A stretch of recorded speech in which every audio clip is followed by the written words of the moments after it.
5 seconds remaining. Team Secret's turn to ban.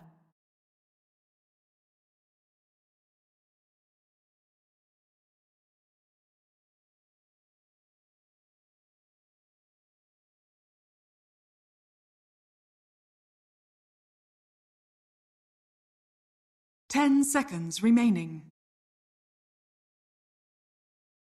5 seconds remaining.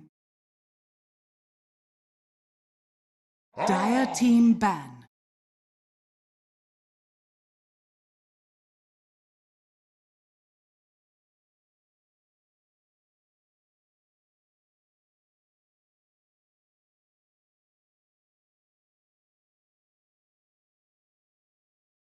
Ten seconds remaining.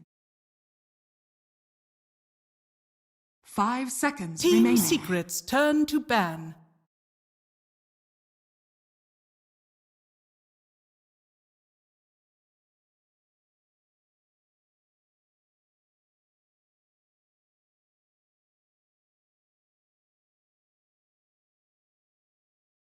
Ten seconds remaining. 5 seconds remaining. Dire team ban.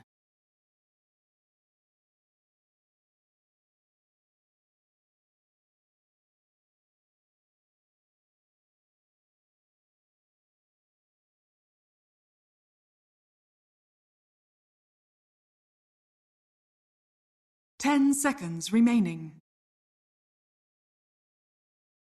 5 seconds remaining.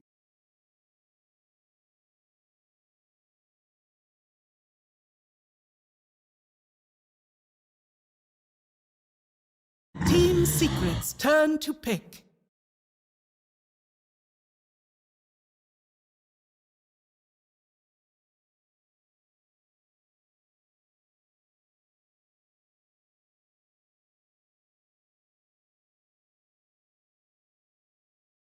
Ten seconds remaining.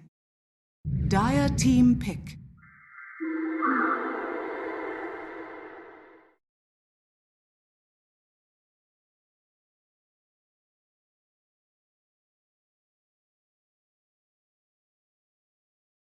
Dire team pick. League's assassin. Razor.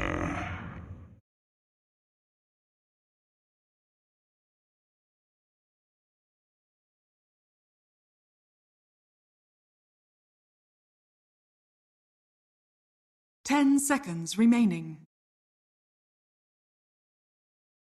5 seconds remaining.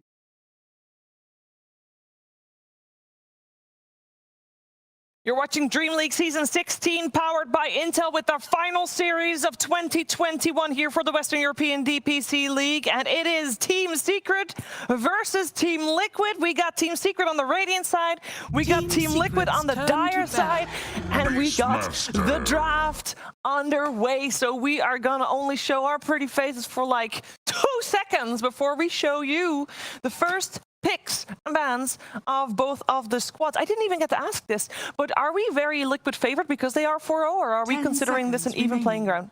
No, I'm saying even playing ground, mainly because Secret did better in Dota Pit than Liquid did. They also 2-0'd them. They also 2-0'd them early on in that. So if we're looking at historical performances, then clearly Secret favored. But I would not be surprised with any outcome. 2-0 either way, 2-1 either way. Everything's on the table. Hi. All right, so what are we thinking about these openings? Team Secret had first pick. They decided to pick up the IO, and Bane is ignored for now, as Nyx Assassin and Razor were the preferred ones for Team Liquid. Secret is one of these teams that is not afraid to play these summon heroes. We saw last pick Furion in one of their matches. Ice is known for Brood, known for Beast, the Micro, controlling the map. So when these heroes are high priority for a team, Bane goes down, because Bane does not offer you a lot in terms of shutting those heroes down on the lane, and it makes his map movement, his way to enter the fights really difficult. So in some ways, I'm not surprised to see it not picked up. But on the flip side, this Nyx hero, super highly contested for both teams. It's a block for some of the cores they like in the first phase that we're seeing in terms of OD, QoP, even something like an IO Storm opener. Nyx just debilitates these types of playstyles. So both teams really like it. I think it's the App Store's most played hero so far in the last 10 or 20 games. And Liquid has started picking it up more. But this is also a hero that suffers against Beast. So in some ways, I think this Beast is a bit of a resurgence. You know, he's seen some of these supports that he likes to 10 abuse. He's coming back a bit.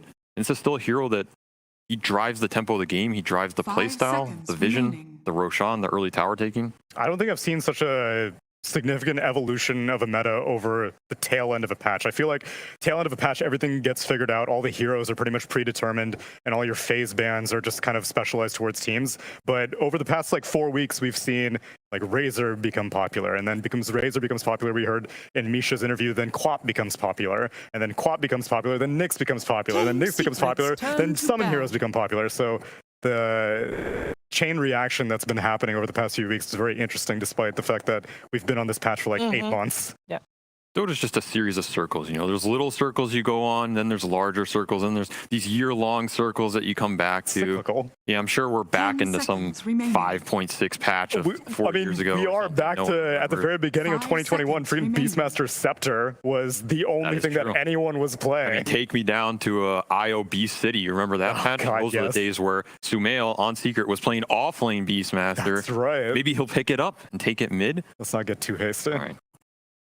But I like the opener. I think it puts a lot of pressure on Liquid's first two in a sense of the fights are really hard for them. You already get the BKB burst for this Razor. When we talk about this Razor hero, why he's so popular, it's about BKB, Refresher, plus his third item, being able to go in the fights and get the links off. I think we're already seeing people adapt a little bit better in terms of playing around Lotus Orbs, playing around the Force Stabs. Razor's not a hero that is just this uncounterable beast. He does a crap ton of damage if he can stick on you, but that is the issue. And his damage scaling is relying on Link and his ultimate being able to hit people consistently 10 throughout the fight. seconds remaining. So if you have ways to create that gap or maintain it, Beast is one of the best 5 in doing that. The seconds boar remaining. slows, the roar through the BKB, giving you vision might just allow you to jump him first. So Secret's definitely going for a, we're going to decide how and where we fight, and we're not going to let you dictate that. So I actually wouldn't be surprised to see. Oh, wait, never mind. Spirit Breaker got banned out. I want to see more Vision heroes on Secret to take advantage of it, because if you have the Furion or I wanna any see other global more hero, vision.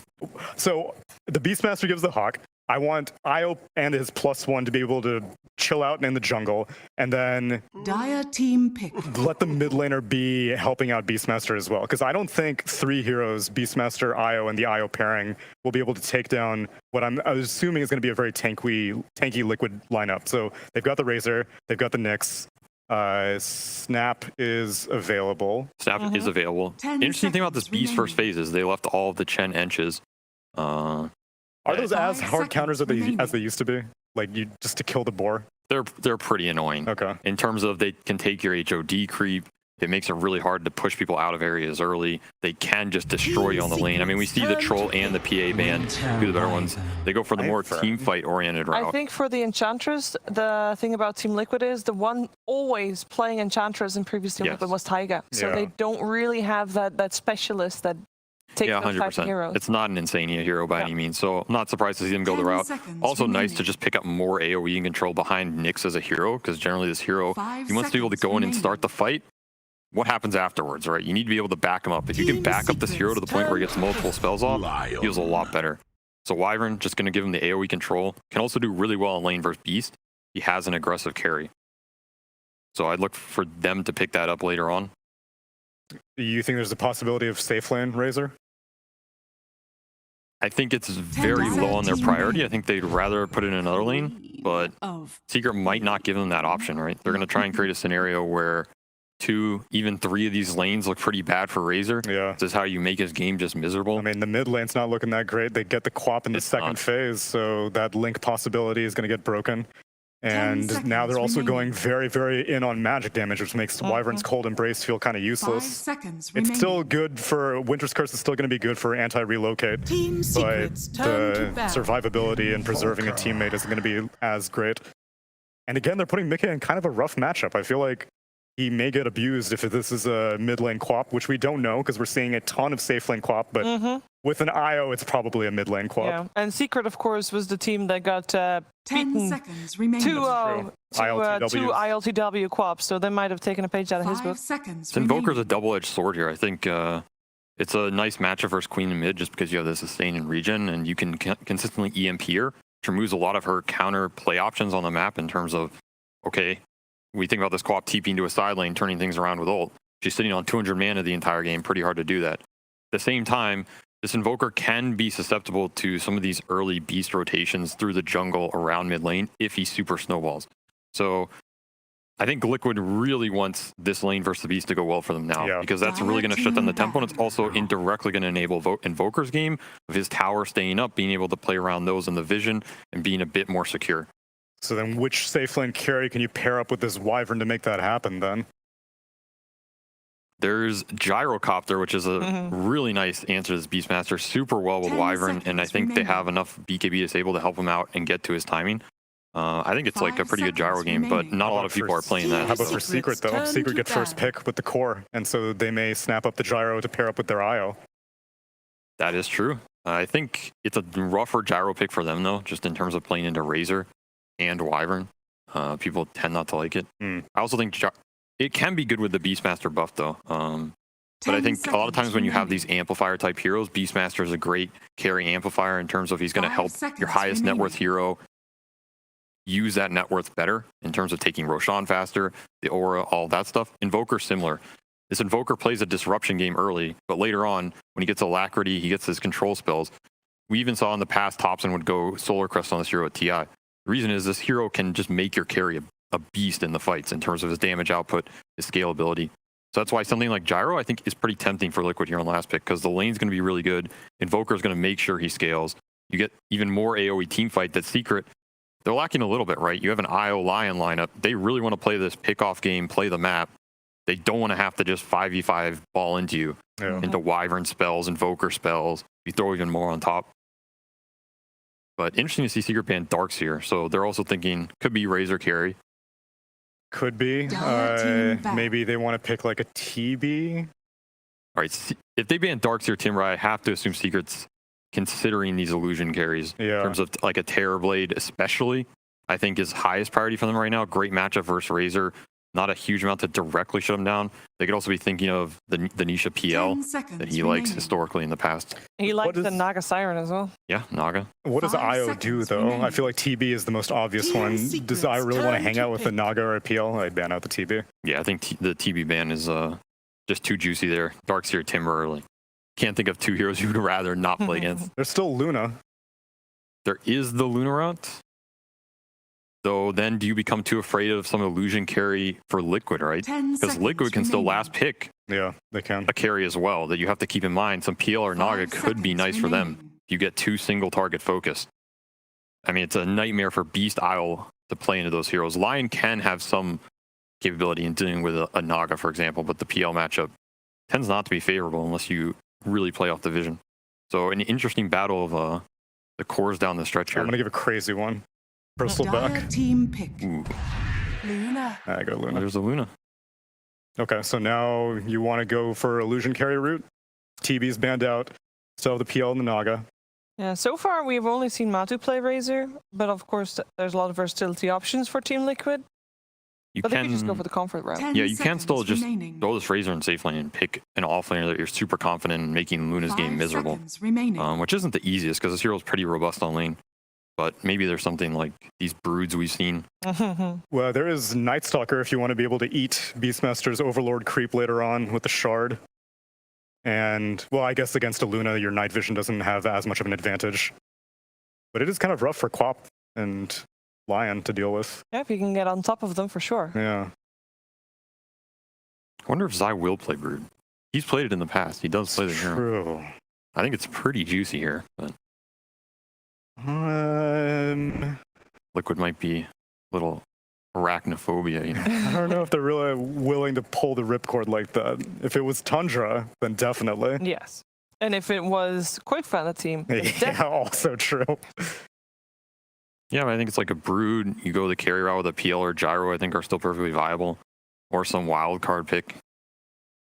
I do like that Darkseer ban. That would have been tempting here. It will be the Bristleback. Select your heroes. Okay. If they take it. You were thinking about with the IO, right? I don't know what you're talking about. I clearly was referring to Liquid. Right. But that is another classic Beastmaster counter in terms of that is going to be a rough lane for Ice Ice Ice in terms.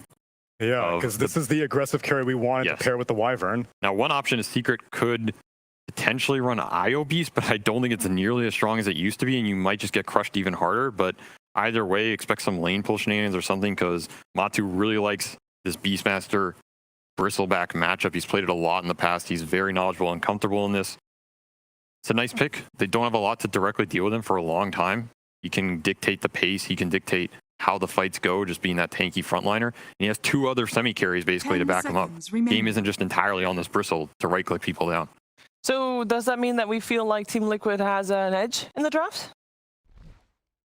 I think the lanes could potentially go very well for them. They have a nice matchup mid in this Invoker that's going to be hard to punish. This Bristle looks like he's going to have a free first 5 to 10 minutes. If he has any amount of stacks and accelerates off that, he could just become too terrifying to deal with. But Dota's a high execution game. Secret has high execution laners for sure. That's one of their strengths. So they might just be able to pull some shenanigans out of a hat. I don't have enough data points on how good Wyvern is right now, so I'm a little bit skeptical on her capabilities as support compared to an IO Lion, which Secret have.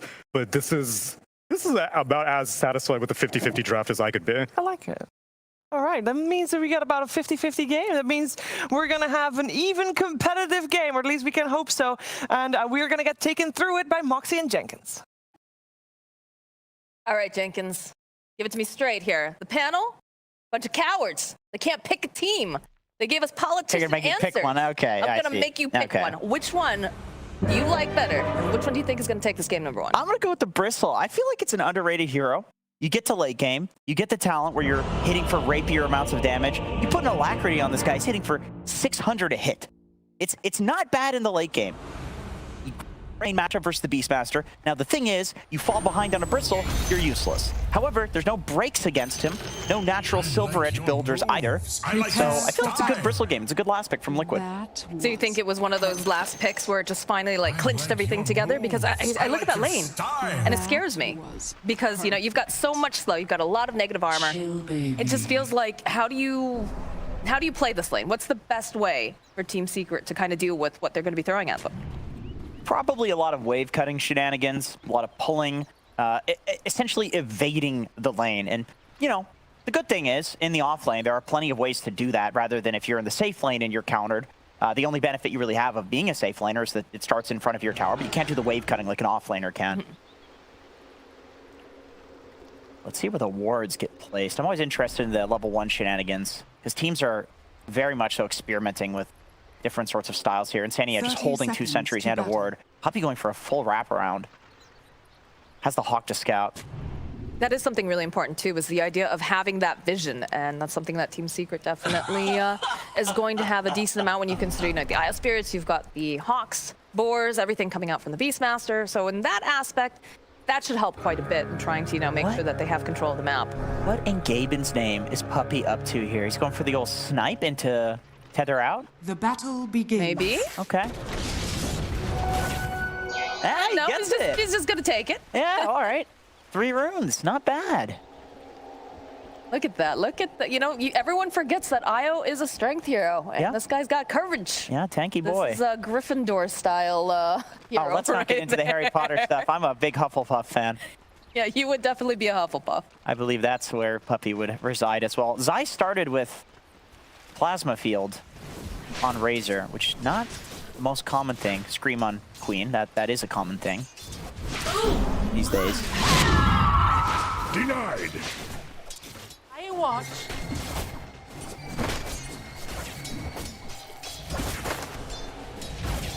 Everybody's just busy, you know, just farming up, hitting up. Again, there's not too much, you know, kill potential this early on. I say that as Yapster gets a miniature Ravage here in the top lane, but I mean, it's a Bristleback, it's a Wyvern. Like, maybe Insania gets perhaps maybe a little bit too aggressive out of place, but most likely not going to happen. And this bottom lane here, you can see that bot just hitting the wave, pulling it over. Sure, okay, now this makes sense why Zai started with the Plasma Field. They just use the double nuke on the first wave, push it in, and then grab the second. They don't want to play against the Io Luna and just have a totally standard fair lane. Because they know that they'd rather just have a 50-50 of pulling the creep wave and then play the lane when Razor has maybe level 2 in his static link.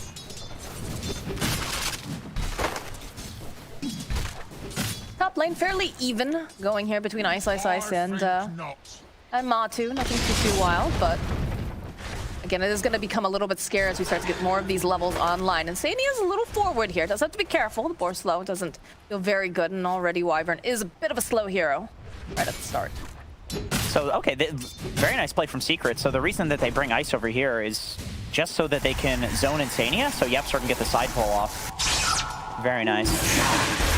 Spot lane, a little bit of a damage drain, but not much kill threat currently. Just really for last hitting there with that damage. Yeah, again, we're seeing just a very calm start to the game. Everybody knows, you know, exactly what they need to be working towards. I don't think we'll see any real big rotations until we get any really nice action runes, or perhaps, you know, the Queen of Pain gets that level 6 and we see a bit of like an overcommittal or dive. Mickey's getting kind of slaughtered mid by Sumail. 6-3 to 11-7, and I wonder how many of those denies are range creep denies as he just gets another one. That is definitely rough. Yeah, that's, you know, historically a great matchup for Invoker because you have the Quas Orbs to give you regen, so the Queen of Pain harass just is nullified, but... I mean, this is Sumail we're talking about, right? It's Sumail. What was it? It was last night they were asking Avery about, you know, what is he most excited for? You know, there was, I think it was talking about Sumail and being like the king of the north and blah, blah, blah, blah, blah, blah, blah. And like they shifted over to like Snake King or something. And they're just like, also the king.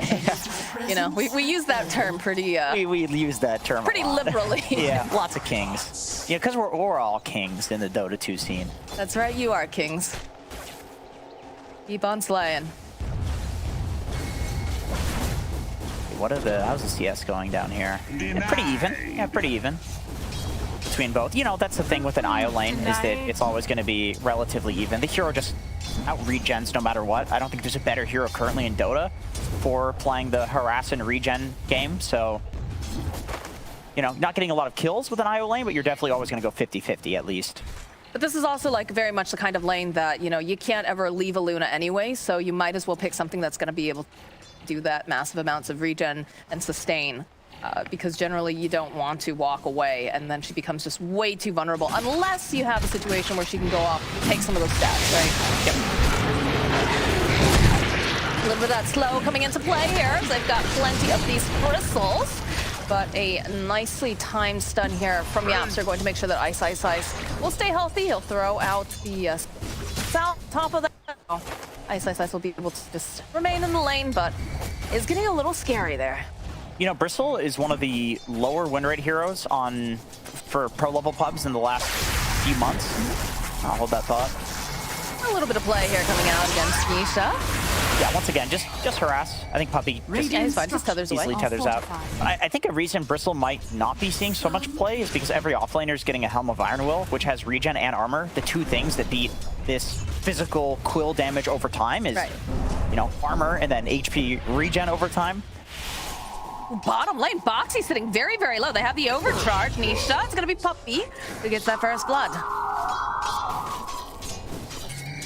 Yeah, this is how Luna IO likes to win lanes. They just slowly out-regen you. You know, you try, you take good trades on them.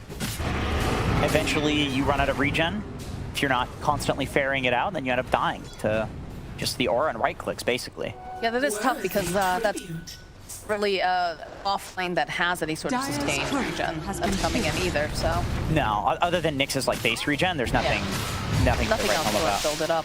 It's insane, and we talked about this. Had to be careful. Does have the cold embrace, though. So Matu coming into play here is going to try to just get rid of this board, but look at the way that Secret is playing. Look at the way they wrap around. There should be a kill here for Ice. We talked about, you know, the positioning being a very difficult thing for Wyvern, especially when you have the slows and the disables. Not surprising that, unfortunately, he falls here.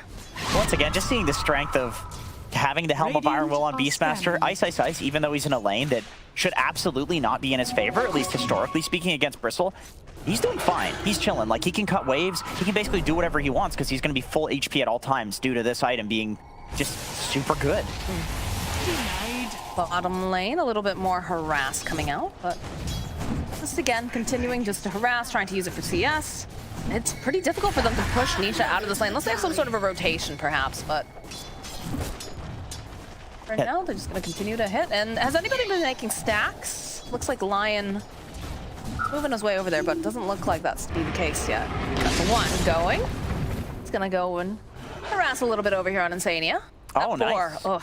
He's actually using the board to deny Insania any stacks and scouting in the jungle. That's awesome. I mean, It's next level. yeah, I mean, Ice is the player that does this, right? It's like he's always sending boars and treants to like block ancient spawns and different things like that. So it doesn't surprise me that he's the one doing this.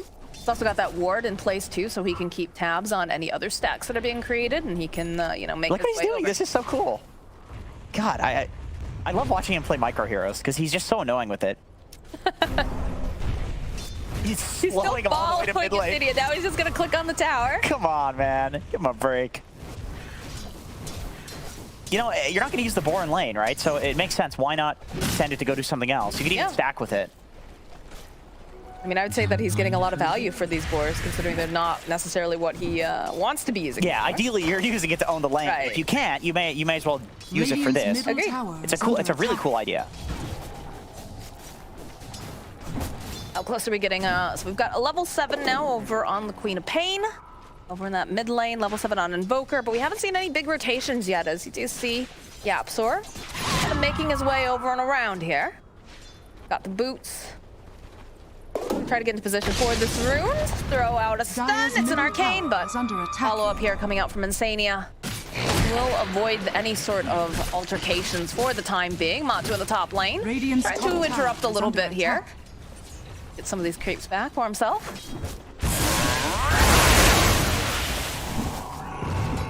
Zai is super happy if the lane comes back like this because I feel like Io Luna is the type of lane that, man, once they get a lead like this, it feels impossible to go there. She's just completely free farming. Suma also opting to go for more of a farming build, maxing out his scream. He doesn't go for the ult. He's just like, nah, we're free farming in all lanes. Why not just play for farm? I like how Yapsu just comes running, barreling through the middle lane here. They do have a ward up though, so they spotted him. But they also have Insania in place. They figure they're probably going to try to make something happen, including Boxy now joining in this mid lane.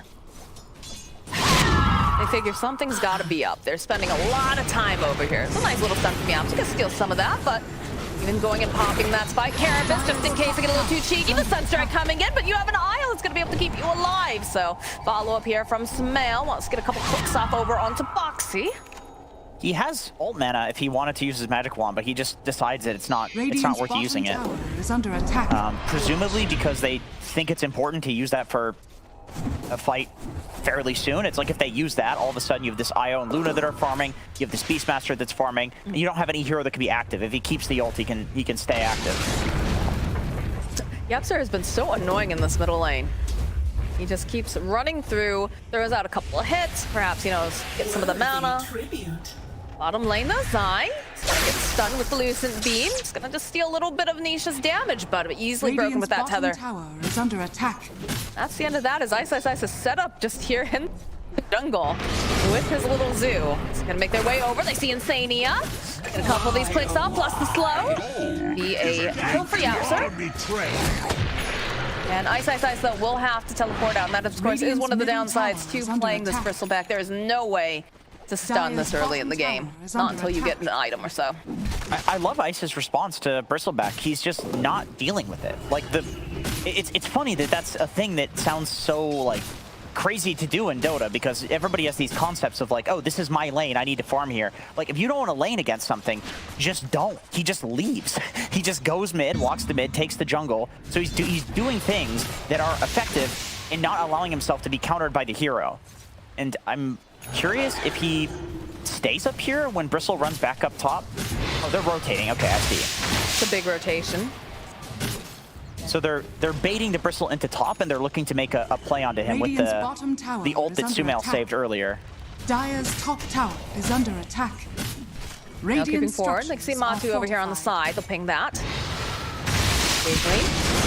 Throw out a dagger, throw out a nice earth spike, steal a little bit of that mana, but Boxy also here, so expecting that they're trying to make some sort of a Radiant's play, bottom tower realizing is that, under you know, attack. they have not seen this Queen of Pain in a little bit. So they'll get themselves into position, but this is more space here for Nisha. Nisha's just being allowed to hit any and all creeps, and is currently sitting at the top of the net worth. Mickey on the flip side, he's also farming. Zai gets his little bit of a creep cut bot. Not much Nisha can really do about it. So great read from Liquid, knowing that that play was going to happen. If a Beastmaster is going to run into a lane like that, you know that he's already been avoiding the bristleback, it's a pretty solid read to be like, okay, he's gonna have people behind him this time. There's like a lot of cat and mouse. Man, Insania has to be so careful. The damage coming out from these creeps really ticking away on his health. That's a ton of gold though for Matumba, and especially the XP that those boars give. Like he is loving life right now, killing massive amounts of summons. That's the dream for Bristleback. SSS will grab himself a centaur. And Yapster, I love these wards. I love the wards that are coming out here. They're really keeping tabs on any sort of activity moving around in that jungle, any stacks that can be created. Is under attack. Yeah, Yapstar is being really annoying. He's understanding that there's not that much in the way of TP cancel from Liquid. And so he's just like, yeah, I can just stun them and walk away anyway, so I'm gonna sit in their jungle and be annoying. We talked about how much gold you get off of some of these summons, but there's a little bit of a stun. It felt like for half a second, Simeon wanted to go in, but decides, nah, not worth it right now. Well-gotten gains. I have just a farm fest on both sides. Like they're both just comfortable with the wall that they're putting up and the amount of farm that they're getting. Because one side has, you know, Io Luna, they're countered with a Beastmaster. Oh, never mind. Perhaps just throwing out a thingy here, but they'll have the teleport in, the Hex, and the follow-up from Smell. So we'll go over to Yapster, the original instigator, but with a little help from some friends. And that is precisely why Yapstar has been running around on his own, looking like a chicken with his head cut off, because he's not alone. He's got an Iona Luna to relocate in. He's got a Queen of Pain who can jump in as well. So he looks like he's on his own, but really he's quite a bit of kill threat just by, you know, walking around and setting up like that. All part of the plan. See again these creeps coming out here to try to bother with Matu. Yeah, Ice is trying to scout the stacks, but he just kind of feeds a couple of creeps away to Bristol. I mean, what can he really do with these, right? Like, that's the counter. It's mostly to get the information, try to mess with them a little bit. They do have really good wards placed over by Yapster. Like, look at that little line that he's got going on. They know everything happening in the I mean, that's a lot of vision. Tower is under attack. Maybe a bit excessive. Radiant's bottom tower has fallen. They really want to know what's going on. They want to see any sort of rotations. The only question is though, what happens if Liquid just moves into their triangle and then also your jungle? You have all this vision. I mean, it's better to have it than to not. I think one of these wards is probably expiring too, so. I mean, is it one of those situations too where they've played each other enough or they've scrimmed enough that they know that there's a particular way that they like to play, or? I know that with stacking heroes, people do really like the Dire jungle because you can get off like 3 stacks at once and you can farm 3 camps at once, especially with Razor and Bristleback. So it's just a side of the map type thing, I think. It is interesting that there have not been any camps stacked over on the side of Liquid yet. And partially because of the fact that Ice right? He was trying to mess with them. Yeah, he's been super annoying with his boars, which is really impressive considering that you have Bristleback, who he's like one of the best heroes in the game at farming those early stacks. Like the earlier the better. He can literally farm them at level 3.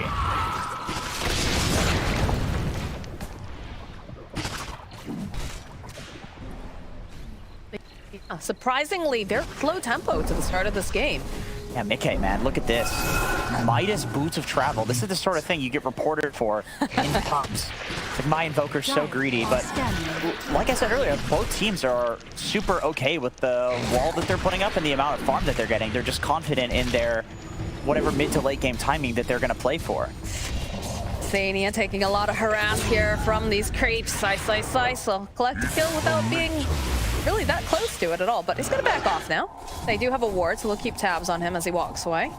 It just feels like Secret keep finding these little random pickoffs, and they just continue to dodge, because like you said, you know, they're happy with farming. They realize they have a Luna, and a Luna with an Io is just going to explode with the amount of farm until she's ready to fight. Exactly, and that the Io is the difference maker to me. Bit of a stun here in the Hex. Gonna be a follow-up though here from Matumba Man. They don't have anything to cancel out. Well, Buxy, no. Not going to be there in time. That's great if you're Secret. You force the Racer to TP top, so he has to walk everywhere that he's going to go. You force the Bristle to TP bot. You're forcing these heroes that are just impossible to deal with in like a lane 1v1 scenario to TP somewhere, which means Ice now basically gets this top tower for free. Because now there are the 2 heroes that can counter him that cannot TP to him. Foxy getting a little bit of information. Sees that courier. decides not to go for it. There are 3 heroes in that area. Radiant's middle tower But yeah, is under I mean, attack. I think this is the most passive I think I've ever seen Dire's Smail top tower play has in fallen. quite a while. Usually this guy is running around the map, but again, they have so much space and breathing room. It does make sense though. When you're picking Beastmaster, you're Dire's playing for the middle vision. tower is under You're attack. playing with your creep scouting. You know, you have this Lion who can set up on people. And then you have the Quap and then Io to relocate in whenever a fight actually starts, like this. Like this, exactly. They'll find themselves a Razor. Nisha, all right, there's a Sonic Wave from Smail. Back to farming. Just take a kill and reset. And they'll take a couple of these stacks too on the way out. Feels real good. If you're a Secret, not feeling as good for Liquid because they're just dodging you every opportunity. Now, the thing for Liquid is that they do have Invoker mid, excellent late game hero. They do have a Bristleback, good late game hero, especially if you put the Alacrity on him. But there's not much to set up for a Cataclysm, which is Radiant's what middle makes tower Invoker so is under potent in the attack. late game. And Bristleback definitely can get kited by the Secret lineup. And they're also getting outfarmed. So the pressure is on Liquid. They need to make a move. They Dire's need to do top something that tower is opens up under the map attack. so that they're farming more. Because it's not going dear. for hot. Not realizing that there is indeed a Sentry Ward here. They've already used the finger. Buxer turns back around, wants to maybe just go. Oh, they do manage. Okay. Get with the Sun Strike, but Boxy will fall for it. Not a bad Radiant's little middle turnaround tower there. is under Get that attack. Sunstrike kill for your middle laner. He but- knew he was dead anyway, so he's like, I'm gonna ensure that we get this. Yeah, when he fingers himself, that's when you can kind of accept that it's like, okay, maybe I deserve to die for that one. We do have the Agnum Scepter, though, completed now for this Bristleback, so there is going to be so much viscous nasal goo Radiant everywhere. structures are So the way this fortified. timing used to work with Bristle is you get the Ags, and you pretty much win the game. You show up to team fights, and you are this unkillable monster who is soloing everybody and hitting for rapier amounts of damage. It's been nerfed since then, so we'll see how good it is. Aurora over onto Matu. And start cleaning up, and it feels like they want to go in for some sort of play here. Liquid making their way over up to the side. Matu rejoining in. It's a good tornado.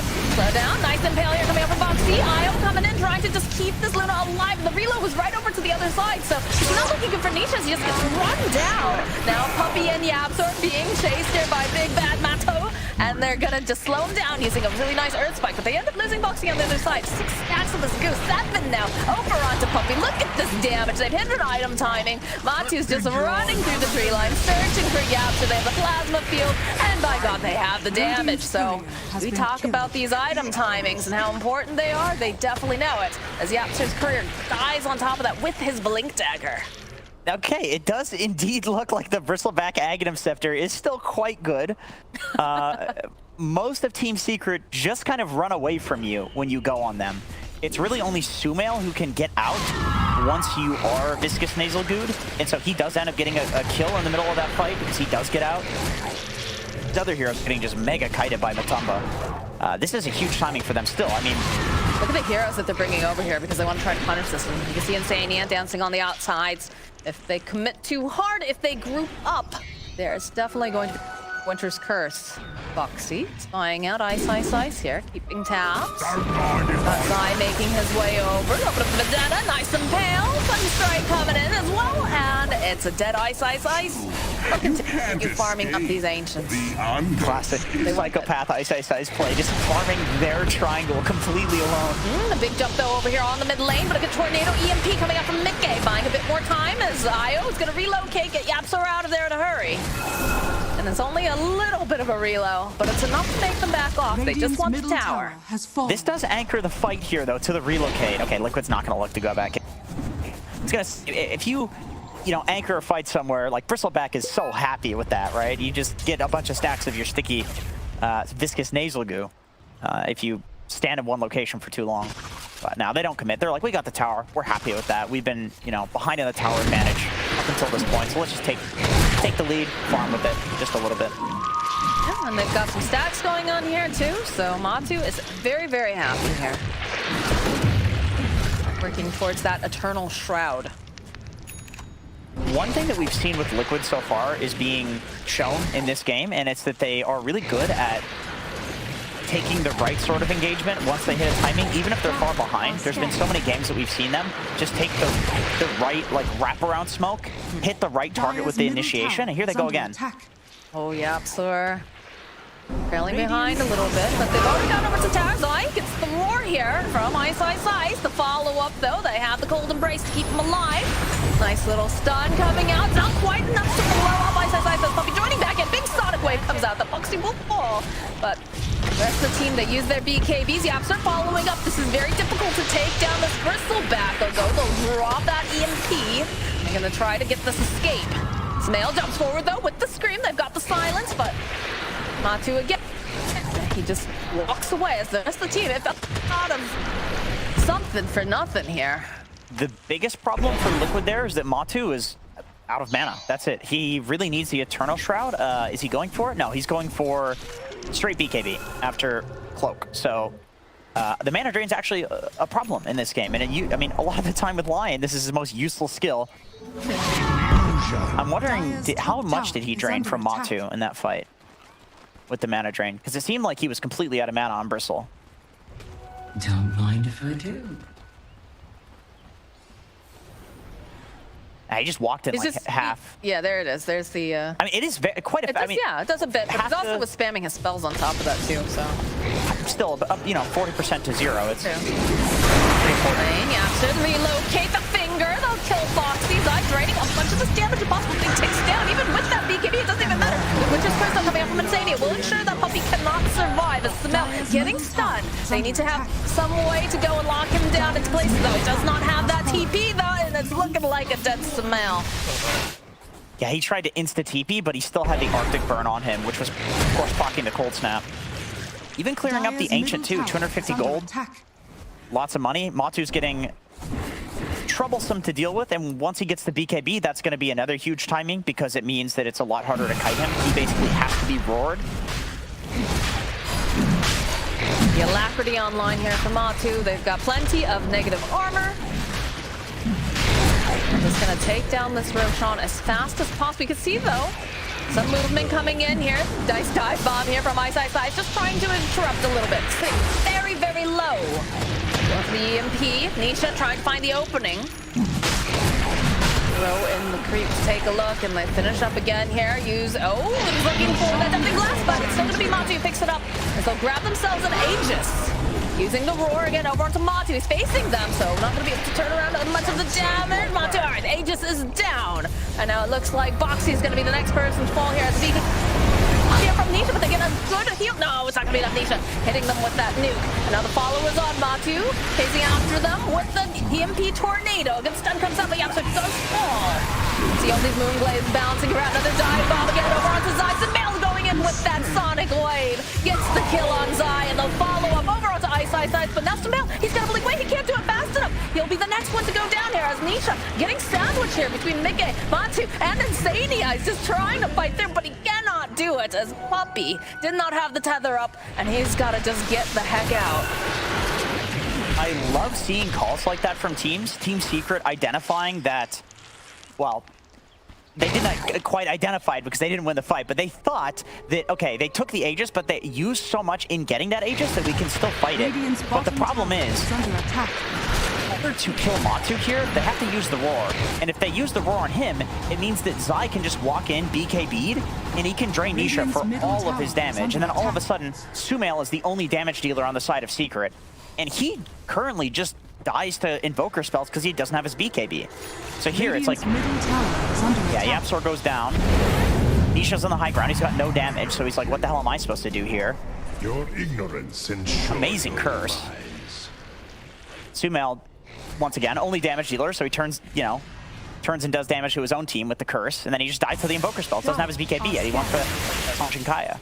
Yeah, the positioning coming out of Liquid is just very, very nice, for lack of a better term. Like you said, you know, it felt like every time that Nisha tries to go in with this Eclipse, it just doesn't do anything because they have those early BKBs because they're so far spread out. And then, of course, like you said, the Winter's Curse coming out from Insania because he's been playing so far back. And they do have quite a few mobility items. So on top of that, you've got the Blink Dagger and Winter Wyvern. That's always an issue, right? When you have someone who's like, you know, the Bristleback or the Razor who's naturally very, very fast over time.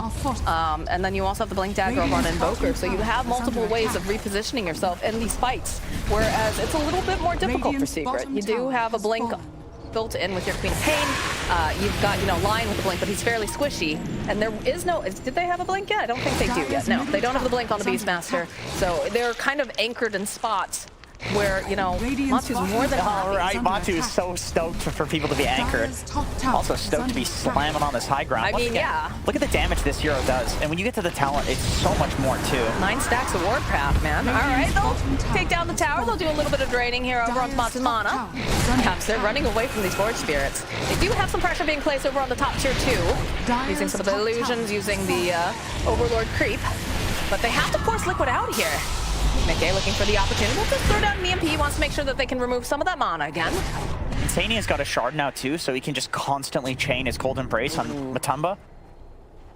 And it makes it so that they maybe don't have to back off here. Plus you've got the Cold Embrace, which again, it's another slow. It's more damage that's going to make them very difficult to just run away. Oh, they actually okay, they go for the rope, but they immediately teleport in. Now Nisha's here. He's got the BKB, so be able to go take down both of them, take out Ice as well as Zai. Just zipping around, trying to steal much damage as possible. Witch's Curse still holding them into place. Is it going to be enough to go and remove this IO? As they manage to know, they can teleport out. He's the voice line coming out. Yeah, he's having a... That's rough. That's rough. That's a sorry, boys. I fucked up face right there. Yeah. Yeah, he wanted to ideally curse Puppy there. But it's weird because Nisha was getting his damage drained, right? So if you curse Puppy, it's like you're just not... He's not doing any damage to Puppy. So you just shouldn't curse, which is a weird thing to want to do on Winter Wyvern. It's a spell. You want to use it. Yeah.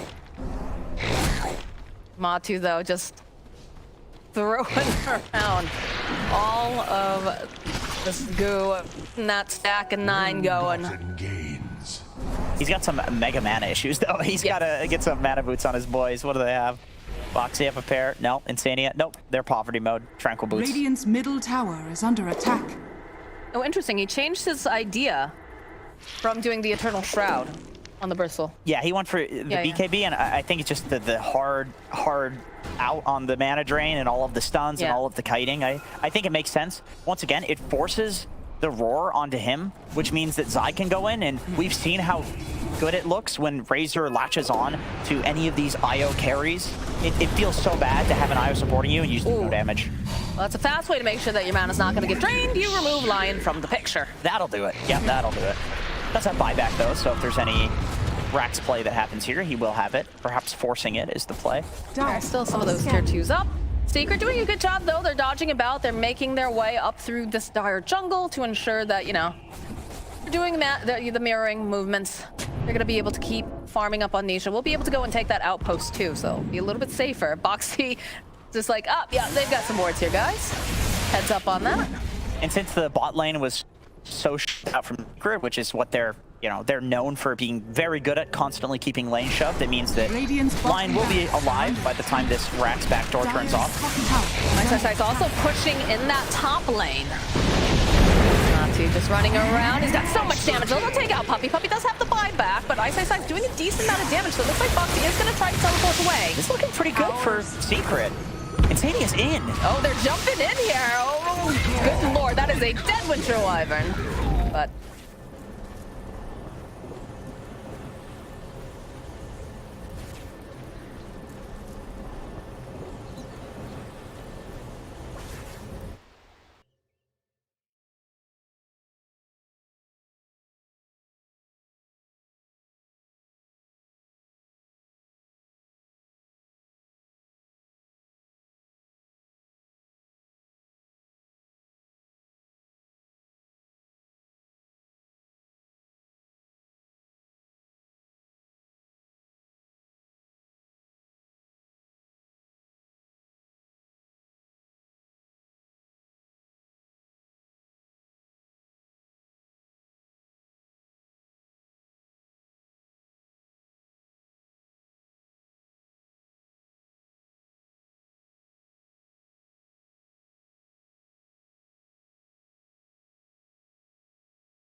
Radiant's top tower This has been is this under item attack. timing.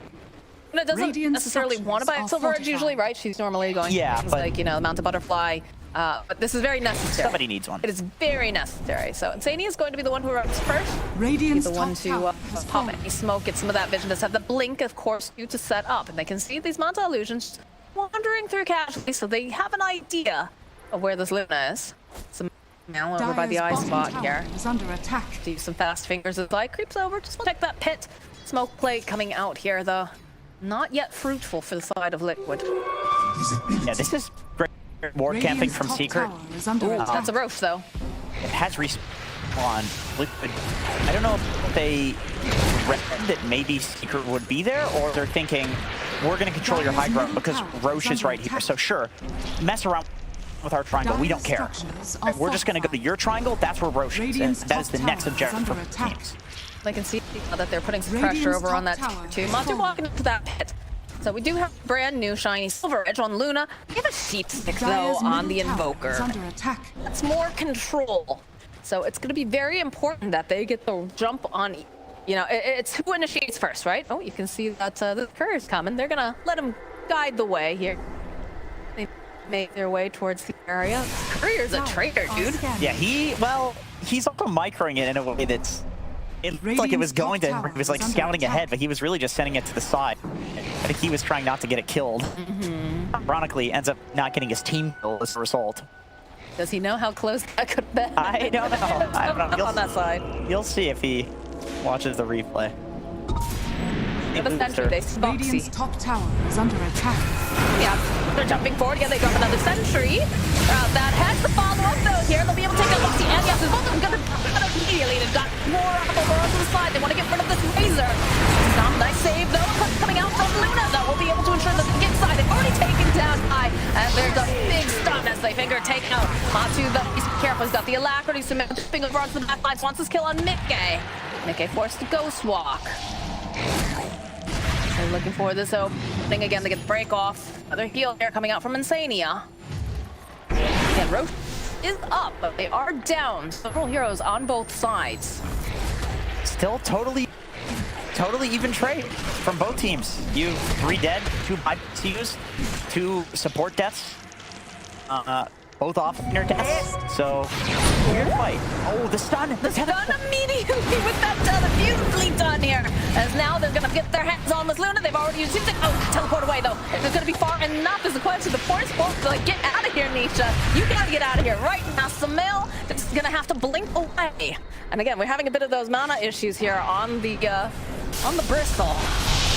And now Puppy, yeah, Puppy's gonna get left behind. That's about standard for an IO who teleports out to save their core, but he does have buyback though, so that doesn't mean it's just a completely free Roach. Yeah, what a save into for it. Puppy. Yeah.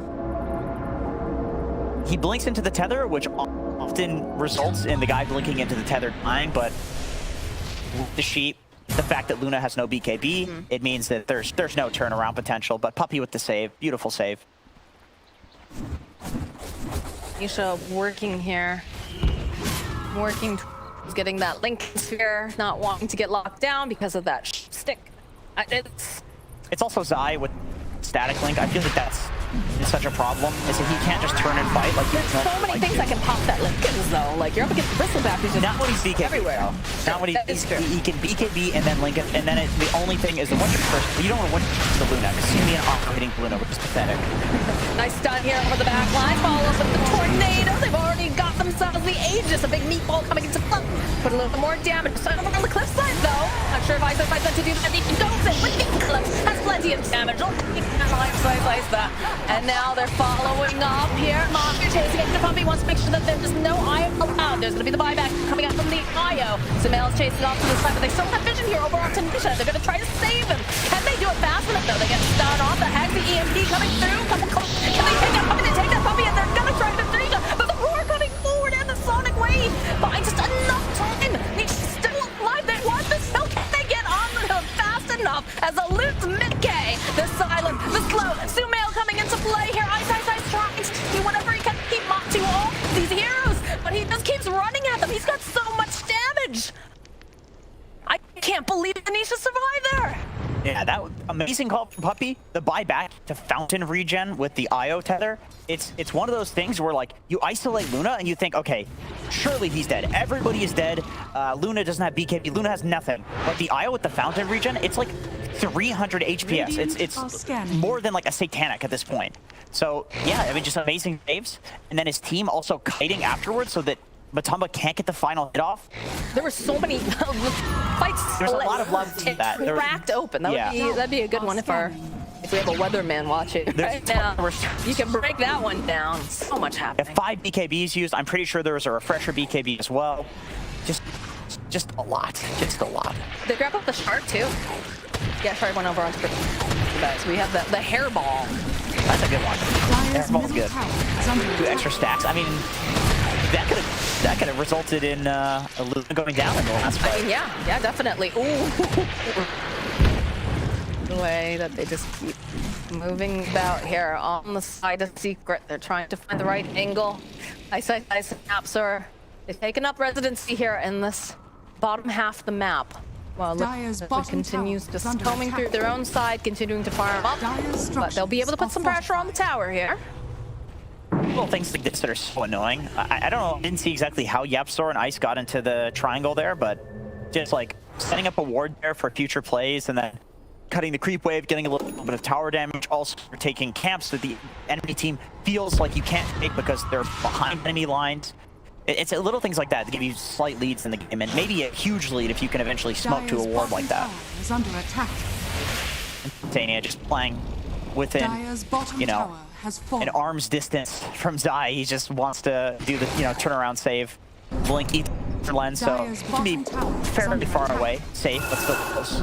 Some pressure being played now. So we have Tumbleman finishing up the Titanic.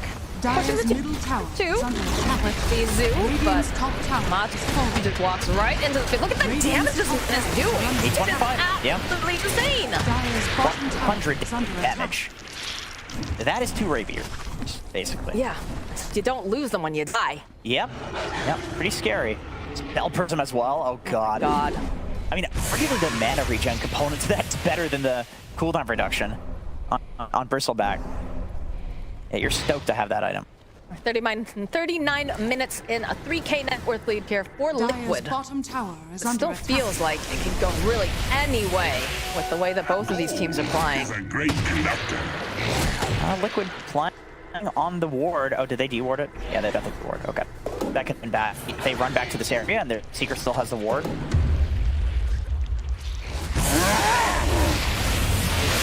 Yeah, we get to the point in the game where essentially both teams play S5 unless there's a brief period where one hero splits off just to push side lane, but generally that's Ice generally, right? It's Ice, the summons, maybe Luna with the IO relocate, that also helps. On the side of Liquid, it's probably Mickey on Invoker just to blast a wave and travels back in. Right. Because at this point, if you lose a single hero due to some pickoff because you're farming a side lane and you're not very quickly and killing the creep waves, you can just instantly lose the game. But you just 5-man. 35 minutes plus in Dota, it's 5-man territory. This is where the kind of this late game starts. Look at the damage Monty just has here against these buildings. It is absolutely bonkers. Yeah, it's insane damage to everything. At this point, the name of the game is first left. And, you know, they've double Roar. It has Ice. Now he's going for Octarine Core next. Okay, so he's going for a more long range on that Roar. Ice, he's not even out of his base. They just walked on in. So chasing after some mail here from Owen's gonna pop his own BKB. Not one mana left though. Over on this Bristleback. So it's gonna just turn around and face the back here. Nisha trying to find this opening. To get the break off. They don't want to walk too far out of this base. And it really feels right now Secret are just hemmed in. Amazing pickoff. Instantly, the Sentry Ward gets placed on the high ground because I think Boxy just walked up, saw Ice, and he got 2-shot by Bristle.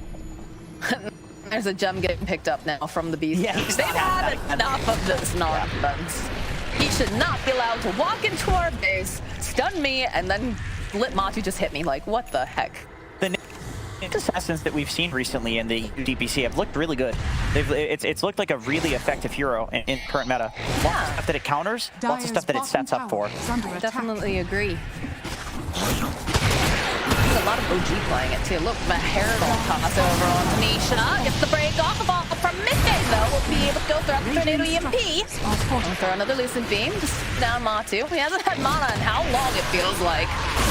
Very, very low, but it doesn't seem to care because it's just allowed to standard boxing. Oh no, BKB kills Nisha. Now they take the building. There's gonna be a finger coming out though. Get the kill. But now Yapster also Nisha just chasing after Sky. Meanwhile, after BKB, they'll throw out those Chaos Meteors. They need to close the gap. They can't do it because the Isle in place. Being able to save. Do they get enough damage on the kill? Zai did save though, coming out from a Satan, not quite enough. So we'll end up using the Razor. They did buy back on Yapsor.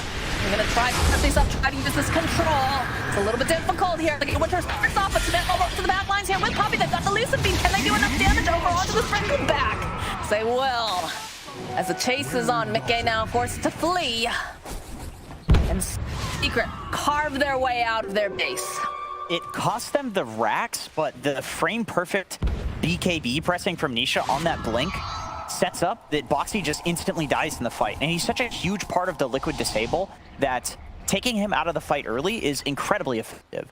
Like I said, it does cost you a racks, but the later and later you get into the game of Dota, like you get to 50 minutes, which is only 7 minutes away, all of a sudden racks doesn't matter. Maybe Megas does, but either team can just run down mid and instantly end. You have a Luna, right? This hero will just tear through your base. You have a Bristleback on the other side. The hero's doing 800 damage a hit with an AC. Either team can just run down mid and end the game. So it's a lot more about buybacks and kills right now. They're gonna try to stall as long as possible. That Ice Wall coming to play. Good stun again from Boxy. Just enough to stall for now. Yeah, Hex cost out. Burn through a lot of this mana. Again, they still have Puppy though. Be able to continue to feed that regen. But it's enough to frighten them a little bit over on the side of Secret.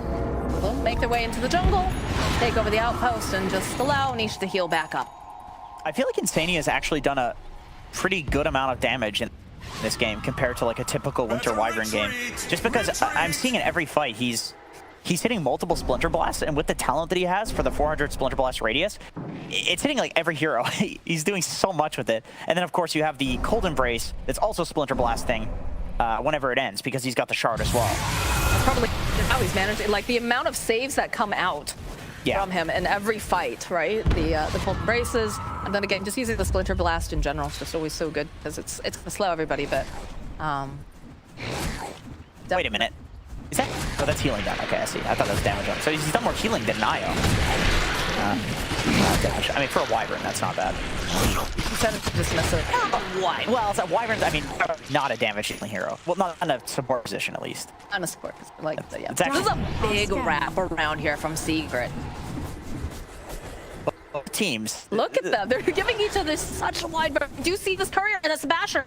That was close. Yeah, that would be a huge play if they kill that. You'd be so happy if you're able to get it. Now they know exactly where they are too, right? Radiant's courier. Yeah, that's true. Yeah, absolutely. They reveal. So they know that there's some wraparound and then just camp a war. Big boy items here. Bloodthorn, Abyssal Blade. Liquid, they're ready. They're running to the high ground that Liquid is camping. Also feel ready. They've sent out those Forge Spirits to get a little bit of information. They do have blinks too. This is a weird one because Liquid has the ward advantage, the vision advantage, but they're on the high ground, so they're also kind of cool. And it's nighttime, and there's a Luna. Yeah. Both teams are like, yeah, come at us. But no, they're playing it safer. They're going to their high ground vision. These late game fights always want to be around some ward that is on one of those cliffs. That is just the ideal game state. Now, obviously, you're going to play for the ideal game state in Dota. You don't just have to fight for any particular. This is gonna be the big fight here. It's Roche Pit. And they need to be careful because their lane's getting cut a little bit here over on the side of Liquid. Dire's middle tower is How do under they approach attack. this fight is the question. McNay, though, pushing it to the bottom lane. So everybody doing a little bit of ratting. Trying to bait a bit, trying to get each other into position so that way they can teleport forward. The male finding the opening immediately over on Foxy, but Ghost is away. They realize that he is a lot of that lockdown in the way that it initiates. This space needs to be They need to go home. by Secret. They need, oh my god, look at the card. Look at the Forge Spirits. Yeah, they're teleporting in. This is the time now. Only Liquid's meant to play. In fact, they're going to jump over onto Nisha. They'll fall. They already used the BKB. The roll comes out on top of it. The Hex, though, they jump right onto the back side. They're going to be able to just rip part side. There it is. There's the refresher. Zai chasing after Nisha. It's going to keep chasing after him here. They throw out a Sunstrike. Lands over to Puppy, but Puppy's not really looking hard at all. Like, no forward. Again, they get the kill on Zai. Thanks to that Eclipse Razor buying back now. As Mickey and Matt go run to the back. They want to take out Puppy, but be able to do exactly what's going. More buybacks out from all of these supports. As Matu's just chasing after Yapsor. He's going to just be able to close the gap here pretty easily now. But the base they have to get home. They have to go deal with this. Has fallen. Radiant's middle tower is under attack. PK from Smale. Mickey backing off the alacrity. Look at the base though. This base is a real problem. They gotta go with it. They're gonna end up losing Yapsor. It's a dieback. That is a dieback, and it's Smale Sonic Wave to try and find enough time here, but they need to just catch him. They can't seem to grab him fast enough here as he's just too fast. He's got Mickey walking into him. Tornado EMP should be able to fall, but this affects everything. They'll take down Smale. Smale does have buyback, but Liquid is just running into their base now. You look at these creeps. Nisha is up. He's going to try to force them away, but they already lost an entire tower and half of the other one for their tier 4s. This is a disaster for the side of Secret. Yeah, the base is the real problem there. And what surprises me a little, or a lot I should say, is that Secret choked the Boxy finding himself the IO. They need to just destroy him fast enough. They'll be able to take down Boxy first. Now Mickey looking a little bit nervous. He pops his own BKB in some time though, because they are taking Roche over near the pit. Not that, you know, they could do anything about it, but I think it has the dust over the blink from Mickey. Just a little bit too fast. There's out the tornado. Just gonna go and land over several of these. And now look at this building. Luna's gonna go run all the way back there. All right, well, I said that middle tower the racks don't really matter at this point. They're mattering quite a lot. I guess they are. Yapsur's going to be up in about 8 seconds. They have buyback on Smale, but now they have Aegis and Moxie. You've got Cheese on Zai. It's a decent amount of damage when you apply that break. He's already popping the BKB, though. Matu gets stunned up again. He does have the Aegis. Very, very tanky. He's got Satanic on top of it, so he's going to be able to heal. Right now, Grip holding, staunching the bleeding. Mickey has been so annoying for this entire game, or at least the last 10-15 minutes of this game, where she's just constantly shoving in the lanes and forcing Secret to respond to their base. All of this started way back at the Roche pit because Secret, they went in, but at the same time, Sumail was dealing with the base. There's a bit of a miscommunication there, and then that results in that whole fight where Secret has to buy back, Liquid buys back, all of a sudden you're being contested right in front of your base, and now Secret, they're just kind of locked in. Liquid has the Aegis, they have full control of the map if they want it. They're just trying to survive. You can see Puppy picking up the Aeon disc. That seems very, very necessary. He's been so tanky, surprisingly tanky in these fights, and he knows that he is the primary focus target. Absolutely. The Luna, I think, also picked up a... Yeah, she's got a pressure orb. Okay, yeah, makes sense. Yeah. Getting right here next, which she actually has enough gold for it. And I would presume if you are buying a rapier, you don't really care about buybacks, so it's just a question of like whether or not you want to 100% commit to it. Do you think the game state is bad enough that you have to commit to it? I mean, if they're going to allow Nisha to continue to farm like this, it might as well, you know, see how far you can get before you're forced to your hand, right? Sure, yeah, I think that's probably what he's thinking, is that he's like, okay, maybe it's not dire straits, but I have enough if it is dire straits. Bonk, bonk. From Matu here. Look at the break applied again. Nisha continuing to clean out this creep wave, but Matu, just so much damage on this bristleback. Secret's doing a good job at not letting him get this. So, I mean, this hero has like 1,000 damage per hit, and he is not actually able to get any racks in the last like 10-15 minutes. So AC as well, you know, you got that minus armor. So it's impressive that they're able to, you know, keep him off the high ground. Nisha's always there, just poking at him, threatening with the break. It's like, if you want to go for this, you're gonna have to trade your Aegis for it. And Liquid's not willing to do that just yet. They want to keep this Aegis advantage. Nisha doesn't seem that all in. Well, I don't want to say that. He decided not to go for the rapier, right? So he's trying to play a little, I don't know if it's necessarily cautious. Going for the Agi blink, yeah, okay, yeah. Sure. You can blink out of the Razor static link. I don't think it instantly attacks you. You can blink and get the Wyvern. You can blink in and you can get the Nyx. Like, both of these heroes are backliners, fairly important to get. Yapsur's in the tree line here. Immediately smoke breaking. Follow up a good stun. So immediately start just poking away. So there is no line. Does have buyback though.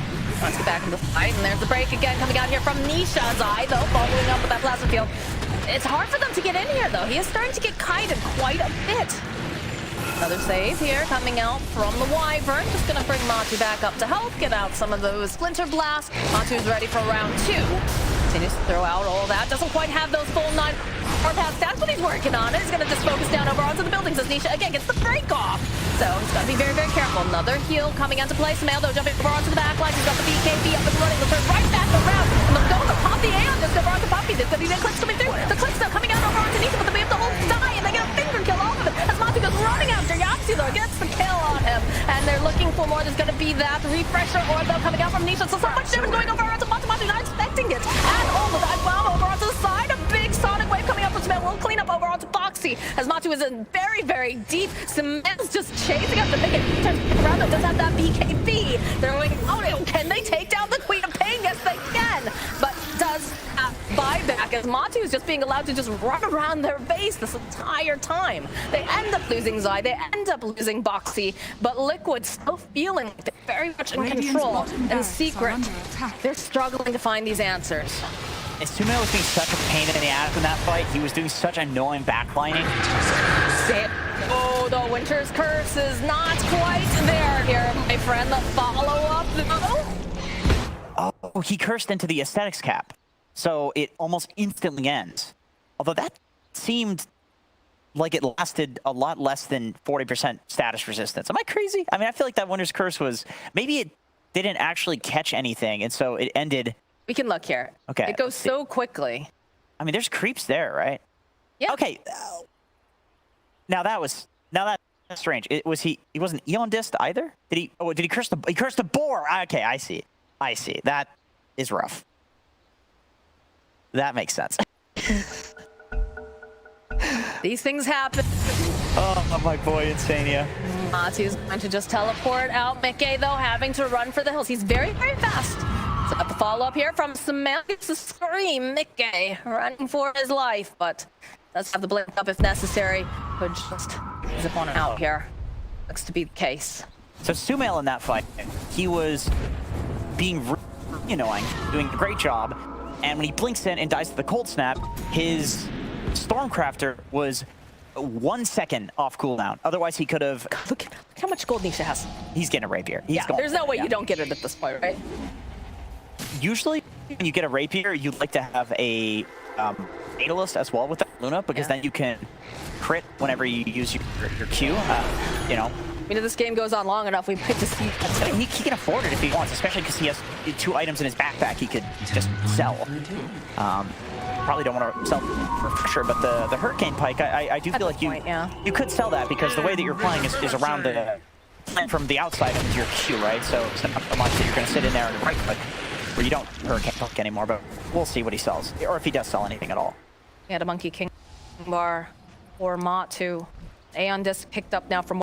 We've really reached that point of the game where the supports are just, please God. Yep. I need to survive, I need to get my spells off, I need to keep everybody else alive, and that's literally, it's basically what both of these supports do, right? Puppy has to keep Nisha alive. He's got to be able to be that buff. And then the same thing going out with the Wyvern. Yes, you know, Winter's Curse is really nice. It makes, you know, rethink all of their positioning, but it's so incredibly important that they are able to, you know, have that heal coming into play. Yep. And it's important to note that at this point, we are certainly at the point where the Rex doesn't matter very much, if at all. And also, when you look at the 7k gold lead, or the 8k gold lead, literally all of that is in Mickey's back right now. So 8k gold lead is not actually so significant at this point in the game. If it's early, yes, that's a big number. But at this point, the game is effectively even. It could go either way. What matters now is buybacks and 60-minute neutral items. Radiant's bottom barracks. I do love me some 60-minute neutral items. Yeah, that is like, yeah, I'm here for it. Let's get some hexes going. Mirror Shield would be really good in this. Both teams have a lot of targeted stuff. I feel like Zai is melting at all of these fights. And I don't know what he needs to protect from that, because he has the Shivas, so he should be physically very tanky. Alright, I'm gonna choose here. Nisha has the rapier. They know Matu's been hunting over here. They've got those hawks, they've got the vision. They're dancing around. They're trying to see who else is in the area. How do you approach this fight, Secret? How do you ensure that you get this kill on Matu and you keep the rapier on your Luna? And Liquid, they're just jumping on the ground once again. Both of these teams so disciplined throughout the entirety of this game, just staying in their zone. They know that if Secret walks the high ground, they have the advantage. So Secret's not doing it, Liquid's not doing either. Okay. Reveal themselves over in the mid lane. Trying to bait Ops. Matu not taking it though, as they do have creeps pushing into their base again over on the side of C. Yeah, in these stalemates, this is where the creeps definitely come in handy. The creeps in base. You do have an eye on the side of Team Secret, so there's always to relocate. However, I do think that it is getting to the point that Nisha probably wants to be in the fight already rather than relocating in. Very dangerous to take a Luna and just shove her in the fight somewhere, you know, that. It's too easy to reset. It's too easy to, like, you know, see that it's telegraphed and then get prepared. Yep, get out or prepare or surrounding the... The shot that starts the war, but okay, Matu's already pumped that BKB. He's hunting for Yapster over here. It is just a false start. Not to punish them for jumping over on their support, but Secret backing off again. Both Another teams Sacred know. Relic. They're getting ready for the second Rapier. Okay. He wants buyback and Rapier. So over here on side, they just do so much damage. Io buys a little bit more time, backs him over to the side. Yeah, feels like the two of them are just so gun-shy to get into this fight without having extreme, some sort of advantage, right? Whether it's numbers, whether it's an item. High ground, fighting on a war, yeah, something like that. All right, there's the and it's laden with goodies. All right, Roche definitely matters at the point. Yeah, yes, it still matters. There does come a point where it does stop mattering, legit. Who is your Ags carrier on both sides if you get a Roche on? Let's see. Not so good. I think Invoker could be a good candidate, right? The only thing is there's not that much to set up for the Cataclysm. I mean, just stand there and fighting. You gotta get in that pit though. They gotta get in there fast. The Sunstrike coming in. They know they're over there. Monty trying to get in position. BKB jump in there. Foxy good brother coming up from ice. But again, they have those BKB. The Sonic Wave. They're pushing back. A good save coming out again as the Eclipse goes off. They're able to go and find ice. Forge Foxy and take down on two. And they're gonna go right back in the 5 packs, but B will get cut down. As they're in for the opening finger over the backline over onto Mickey. Mickey's using his BKB, but they still have their eyes over here. They'll pop the Aegis. They're gonna go win again. Matu's here. They need to get that eye over to Nisha. They're going for the refresher, but they have the Abyssal. The gun to damage Nisha. He falls into 10 times kill streak, taken down. He does have the front back. As now they go in and get the Sonic Wave coming out. He's fighting another Rapier. Yes, he saved the other Rapier from earlier. Now was Boxito. Let's have the Carapace. It's gonna be Cycle right back in. They want to kill Puppy. Doesn't look like Puppy has any sort of options really left over here. As now Smell gets hexed up. They have the damage. The takedown Smell. Needs to win the second Rapier. Yes, he bought the component earlier, locked it in place because he wanted to go back in, but he didn't want to have that risk. He should though. He's saying it, but he has the Aeondus. For the Eclipse now. Do they have any vision to jump back in from Mission and have the Hex Knight going in? And then Moxie just wails over him. That's it. That's gotta be aim. Good God. Team Secret making them work for it, but Team Liquid is so incredibly patient. It's hard to think that at the start of that game, Secret was pretty far ahead. Like they were snowballing quite hard, and you just hit this Ags timing from Liquid. Once again, just showing how confident they are in the timings of their draft. And the way that they play around those timings is also just amazing. They take the right engagement.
to the gills!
Radiant team ban.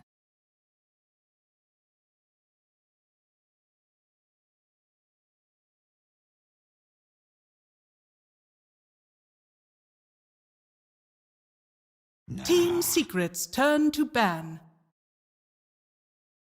Radiant team ban.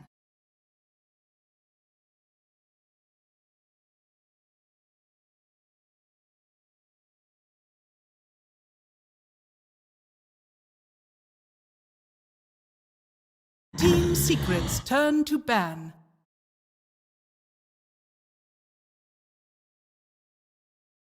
Radiant team pick.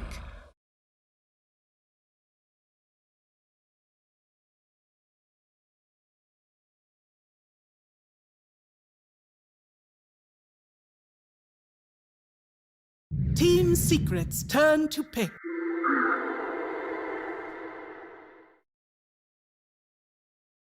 Team Secrets turn Radiant to pick. team Mars! Radiant Game 2 of Team ban. Liquid versus Team Secret coming your way here at Dream League Season 16, powered by Intel. At the moment, Team Liquid is 4-0, Team Secret 2-2. And this series is incredibly important, especially for Team Secret, but also for OG and Tickles 10 and seconds Tundra remaining. for potential tiebreaker scenarios and people having chances of going further 5 seconds deeper remaining. into the seeding of the major. Of course, keep in mind that there's 2 series for both teams after today's series, somewhere in January. For Team Liquid, Alliance and Enigma are still on the agenda. Enigma Galaxy, of course.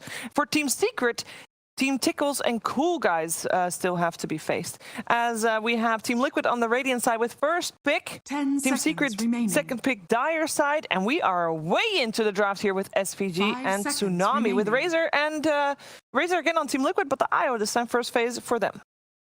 Seems like Monkey and Odie have become somewhat de facto bans for the Secret Squad if you're willing to play versus Nyx, which I think is their other first phase priority.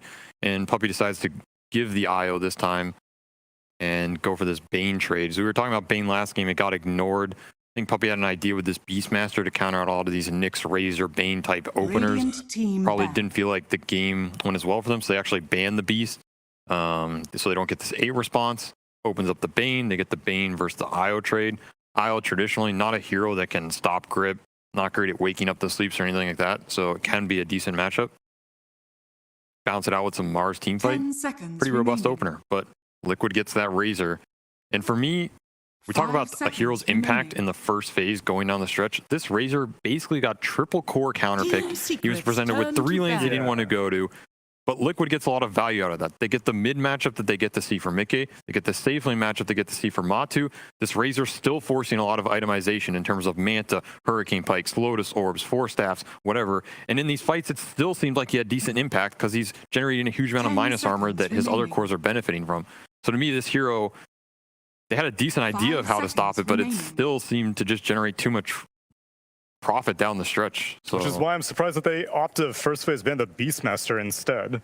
But I'm with you, because now they've also, unless they second phase ban the Quap, like Liquid will again be more than happy to chain all these different lane potentials for the Razor. Radiant Like you team said, the ban. one difference though is their first pick.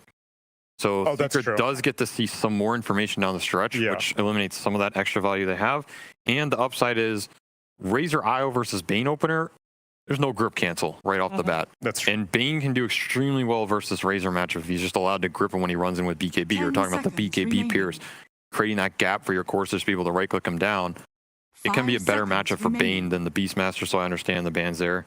But again, haven't seen this Razor dealt with to the degree that teams are investing in trying to deal with him. So it'll be interesting to see if Puppy has some more tricks up his electric sleeve. And Queen of Pain banned out, so that's not indeed an option anymore. We have seen, at least against, I think it's been against Spearbreaker and Razor, but Shadow Demon does seem like a good solution though, just because Demonic Purge slowing through BKB seems to be pretty value against Razor. Can do decent. I think it's some similar vein to Bane, right? You have a BKB Pierce ult, you throw it on him. Yeah. You don't have to channel it. Secrets There's some turn upside to there. ban. We'll see. I haven't seen Yapster play that hero a lot historically, so don't know if it's in Secret's wheelhouse, but they already have this Mars. Mars is one of the few melee heroes that I think can do okay in lane versus Razor, depending on the support matchups, just because he has the spear push back to break the link, and this hero is just a beast of a laner in terms of creating those strong dual lanes. We've seen Snap Mars, Phoenix Mars in the past, something like this. Coddle Mars, ooh, get that blinding light going. Team Probably pretty low Secret's probability, turn but to pick. so Secret bans the Nyx, which is interesting because it's a hero that they have relied on a lot, I feel. Radiant team pick. Mirana. There's the Yapster hero, I would assume. And Yeah, they have 100%. the Bane Nightmare set up into Arrow. Okay. Spare into arrows as well. Yeah. Can't link a Mirana. Cannot. Also true. Maybe it'll be Sumail mid 10 Mirana. seconds They're getting some remaining. flex out of it. I don't know if we're ready for that quite Take yet. me back to the days 5 of glory. seconds remaining. If maybe they had like a Beastmaster or like an Ogre, some attack speed buffs to make the crit build viable with the shard. Maybe it's coming. Drow Ranger on last pick. Ooh. Give him that agi. All right. No. We could be getting some spice here. This is really the game to experiment, though. I think once again, Zai's going to be saddled with the Razor, though. There are already too many answers that he's just like, well, Link is just going to be a bonus. It's not going to be what we're going to build our entire draft around. So, yet again, we're going to be looking for IO pairings, which against a Mars Mirana lane, who would you +1 with that? I think it's more likely Liquid takes their mid in this phase than carry, so they can just hold the Razor on the side lanes. But they don't get last pick anyway. yeah, so it's tough. I think there's competing arguments for taking a mid or a carry here, or even an off lane, or maybe off lane is just the most robust. I mean, you can make an argument for any of these because technically you're still holding the other two, right? I think seeing as how Sumail has consistently outlaned Mickey, I would prefer to save Mickey for the end as opposed to Matu. But I don't really know if they also, like, who's going to win the game? Is it going to be Matu or is it going to be Mickey? So if they are more intent on making sure that Matu have a good game, then yeah, save it for the last phase. And they're using a lot of time. You just jam the Ursa here. We keep suggesting IO Ursa, and it just never gets picked. Yeah, it never does. Teams are just not hot on it. I don't get it. Is Monkey King still in? Monkey is always first phase banned, or Yeah, Secret, that's or it's right. going to get taken. Line tied. They go the offlane route, get the team fight to back up this IO lineup, get some stuns for your first two that don't have any, right? Grip cancel, we're talking about it, is a nice way to do it. It's also a hero that Mars hates team fighting into, just because you want to jump 10 a Tide Hunter and seconds Spear remaining. when you know he's going to get the guaranteed Kraken and then counter initiate on you. Can be pretty 5 tough. seconds So remaining. I Radiant like that route. team Keep the back. Razor open. It does Templar minimize some of the flex assassin. potential on the Razor, though, because now you know it probably won't be does. Zai. And it's either mid or safe lane now. Templar Assassin. Yeah, and I don't remember the last time I've seen a mid TA. I feel like it's always safe lane these Oh, days. you think it's mid? 10 seconds You remaining. think it's mid? No, I don't think. I think it's you safe think lane. it's mid. No. I think it's safe lane. I think it's a 5 decent chance. I seconds think this hero remaining. with the meld on Tide Hunter is just going to destroy him. It's a pretty nice matchup. Yeah. You just get that refraction going. You get to the traps later. Really nice way that Secret can now just go in the Roche pit and can test it off of pretty much any kill. It rounds out their lineup, the high physical Team burst. Secret's turn to ban. I like the pick. It's also a hero that can naturally build that Pike versus Razor, and it doesn't super debilitate her build That's true. later on. So there's potentially some nice interactions there. And of course, Sumail, he was playing this hero on both lanes for OG. Yeah. So Secret gets some extra flex going into their 10 very last pick, seconds which is remaining. always nice, because then you have the freedom to respond kind of in any way you want. You don't feel like you're 5 pigeonholed in, seconds oh, we remaining. need some physical, we need some Radiant Roshan. team ban. Puppy's a captain who always likes to be able to go in that Roche pit and clear it up pretty fast and early if they're snowballing. They ban out the Bat Rider. I wonder if that means that they are trying to send the TA mid, or if that's just a bait. They also maybe just don't want to get stuck in this Bat Razor can go mid 10 like seconds weird remaining. lane shenanigans. I don't know, but it's probably just for the TA mid option. Yeah. 5 So seconds then remaining. I guess I'm looking for a Nisha here, because Liquid banned out Team Invoker, Secret's turn to ban. and they ban out Alina, so They're keeping their options open. Overall pick goes the way of Team Secret, so they can decide after they see what Liquid has put on the table as their 5th pick. I think Liquid's looking at Leshrac. I think it could do really well with the IO. Gives them a 10 hero that can help seconds take some of these remaining. early objectives and help scale along with the Razor. And it can 5 be a really nice seconds matchup in remaining. mid versus TA. You can play around it in Snowball. It's also a classic Mickey hero. If we're talking about he doesn't want to go mid with the Razor, like you're gonna blind pick a mid here because it's pretty unlikely that Secret sends his TA mid versus Razor.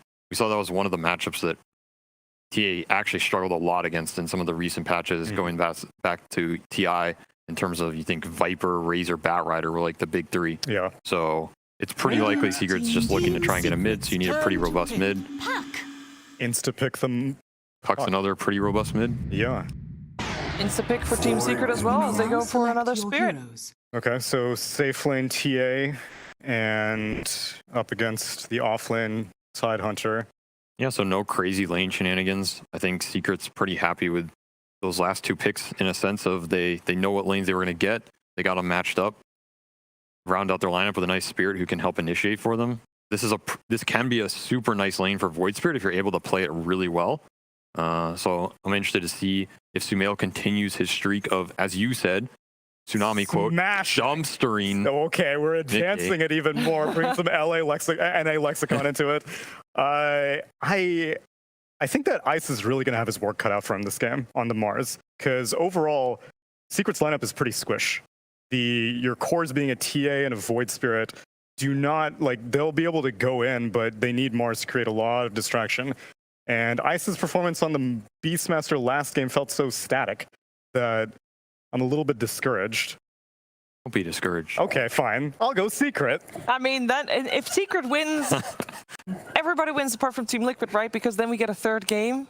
So that wouldn't be a bad thing, at least not from our perspective. Everybody wins. Team Liquid Cheaper. fans are like, wait. It's not like I definitely have a flight to catch in like 12 hours. It's all good. It's all good. Looking forward to seeing what Game 2 brings, that's for sure, together with Moxie and Jenkins. You know that things have gone sideways when SPG is the one being encouraged. All right. I'm sorry. All right. So yeah, we have Ice on that Mars. He's got to be a lot more aggressive, active. They've got to play around him. But then on the flip side, with what Team Liquid is bringing here, it's a solid draft. Like, they've got very good team fight. They've got that sustain coming out from IO with Poke. So how do things have to go here to convince us that Secret can do this, besides Avery just saying, don't lose hope? You know, I feel like neither side really has a draft advantage, which makes sense when you have two very experienced captains on both sides. There's timings for each team. Like, I think that Mirana's definitely an underrated hero. You've got some really nice combos with her. You have Bane plus Mirana. You have Mars plus Mirana, and you Void Spirit plus Mirana, where you're going to Yules into Remnant and then set up the arrow. There are 3 heroes in 3 different lanes that he can play with on Mirana. So it's a god-tier Mirana game. It's a high win rate hero, and I think it's quite underrated. There's the Nightmare setup. It's a good setup into the arrow, and that should be a dead Insania. First blood. Now It does commit to the Nightmare, but, you know, naturally with Mirana, that's typically what you're going to do. I think you're okay with that. Like, generally, yeah.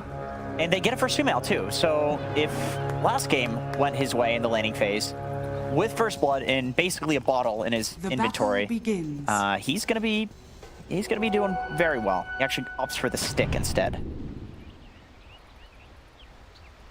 Well, I think this time around, right? Like, we saw Mickey pick up that puck, and it was just like almost an insta-pick coming out from Secret. They're like, okay, we're gonna get this Void Spirit. He knows exactly how he wants to play this. He feels confident playing against Mickey, so I think that this mid lane should go pretty well for him again. Yeah, this is a weird matchup. You know, who he is, right? Mickey, not a bad mid laner by any means, but I would say Sumail definitely, you know, has that it's reputation. Like one of the only guys that Mickey doesn't have the edge against, because Mickey currently is like rank 4 in EU or something. And it's just that Sumail, like, his laning prowess is just unmatched. Well, they're mad about that First Blood, so this time around, they're going to just try to punish Puppy here, and Insania will get his revenge. Cool, okay, I was thinking that they may do this, where they put the Razor against TA, because in the mid lane, that's a counter matchup, so why not do it in a side lane? This results in them aggro tri-laning, and then you have Zai down here on a Watermelon, who you're not going to be able to arrow combo him because he has Kraken Shell. So it's actually a really good tied game into 1v2. Yeah, and usually, you know, this lane very scary, right? Because you've got the spear into arrow or what have you. but never mind. They're too yeah, many. I mean, they went for the first blood, right? Or well, not first blood at that point, but to help kind of secure the lane, make sure that everyone gets off to a nice start. I'm sure they would have preferred to have it over on Mont too, but Ice taking so much damage here. Does get the spear away, but they've got the clicks. That is a rough start here for him, as they also have, you know, lots of damage here and just disable over here coming out from Boxy. So that's a just a horrible way to start this bottom lane for Secret. Yeah, Liquid just with the excellent lane rotations at the start, starting in that tri-lane, unexpected, and then rotating towards bot, going for that double kill. Yeah, having the level 2 on Boxy really, you know, made things happen. Yeah, and Mirana not being level 2, it's like the hero's very difficult to kill, even with a Lion who has decent stuns. An easy target. Unless she's level 1. Then you can kill her. So yeah, she had already used the arrow too. You saw that she had gone for the range creep, perhaps not expecting that sort of aggression. Yeah, now YapzOr is trying desperately to get level 2. That's this situation on Mirana really sucks. You can lose a lot of lane advantage just being stuck at level 1. Gotta soak some XP.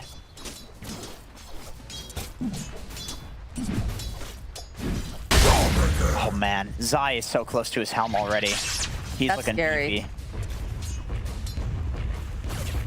Monty sapping a lot of this damage off of Nisha here. Gonna continue to get some of those right clicks off over on the creeps. So in the mid lane, the way that TA can often do fine against Razor is maxing Meld, and that's what he's doing in the side lane because the damage you can't steal. That bonus damage from Meld lets you get some last hits. It lasts so long too, like, it's actually ridiculous how long the Meld Strike lasts for the debuff. Not exactly panning out for him in the side lane because you don't have the levels, you don't have the tower that you can run into, although this little bit of a creep wave is, you know, nicely positioned. Still only 10-1 to the 14-5 of Matumba. My thanks. Who's got his full boots on Matumba. So it's gonna be hard to get away from. Yeah, the lane equilibrium's really good too. And just sapping here from Nisha. And then gonna turn around, put that damage right back on Puppy. Does have the brain sap though, so he's gonna be able to get a little bit of that trade off, but let's turn the sleep over to Insania. And just be about the business. And Sumail, as expected, given the fact that he got this first blood, is doing exceptionally well mid. Yeah, and he knew what he was getting into, right? You saw how fast they picked up the Void Spirit, so he felt very, very comfortable. So it makes sense. 26-5 over on the Void Spirit, 18-1 over on the Puck. Yeah, this is another one of those matchups that, as time has progressed, mid laners have considered it as going like either way. At first, Puck was considered to be like the best Void Spirit hard counter because he's so elusive and you can coil him and you've got silence for him as well. Yeah, but then to lock him down. But then it turned out to be really hard to lock down a Puck as well. And Void Spirit with the Yule Scepter can instantly lock down Puck and jump the Puck whenever he's pushing in a side lane. Nice little deny here from Boxy. One of those leap charges to try to get the final hit. But yeah, Zai has just had such a nice lane here. He had 2 kills in the bottom lane. Only 1 kill and then the 1 assist, but he is just accelerating so nicely. Mirana barely reaching that level 3 now. Still sitting at 2. Definitely having problems in this lane. This is looking like a big boy Tidehunter game. He's going to be that frontliner that's so hard to deal with. You get a lead on that hero, you can feel somewhat like a Timbersaw, where you're just borderline unkillable. TA, though, this is one of the few heroes in the game that can tear through Tidehunter's armor because the Kraken Shell is damage block, and damage block does not work nicely against these huge damage instances. It's calculated based on the total amount, so... A sign to heed. You see some movement, though, coming over into this mid lane. My gratitude. They're hoping to possibly make some moves, try to protect one another as well. Puck having the level 6 obviously is a big deal. Level 6 over on Sumail too, if they can find this opening. Boxy creeping forward though. Give that rune coming up. Sumail, they'll open up with the Hex. Follow up with a Spike. And they'll use the Dream Coil. They do have the Mirana nearby. Will end up landing over onto Mickey. It's got the Star Storm, a little bit of silence. Mickey, though, not looking so healthy. So now Boxy has to run away. They'll step forward. Another step over onto Boxy. Late. Oh, is he going to be able to go? No, the follow-up though here. Mirana and Sadia, can they turn this back around? He wants this kill, but he just isn't looking like, no, maybe he will though. Picks up the rune, trying to go through, get some of that region, trying to cut off Foxy here. Insania will tether back over to Mickey though. Uh-oh, it's not quite what they want to plan. Boxy throwing out the Hex, just poking at Sumail. Taking a decent amount of damage, a step forward. Mickey is here though. He's gonna drag him underneath the tower. And they'll get the kill on Sumail, just barely. I sense distortions. And they drop the Purge voice line. Purge is gonna be so excited. Yeah, that was interesting from Sumail. I think he felt like he was a little bit in over his head there, so he's like, I'm gonna go for the kill and then just die.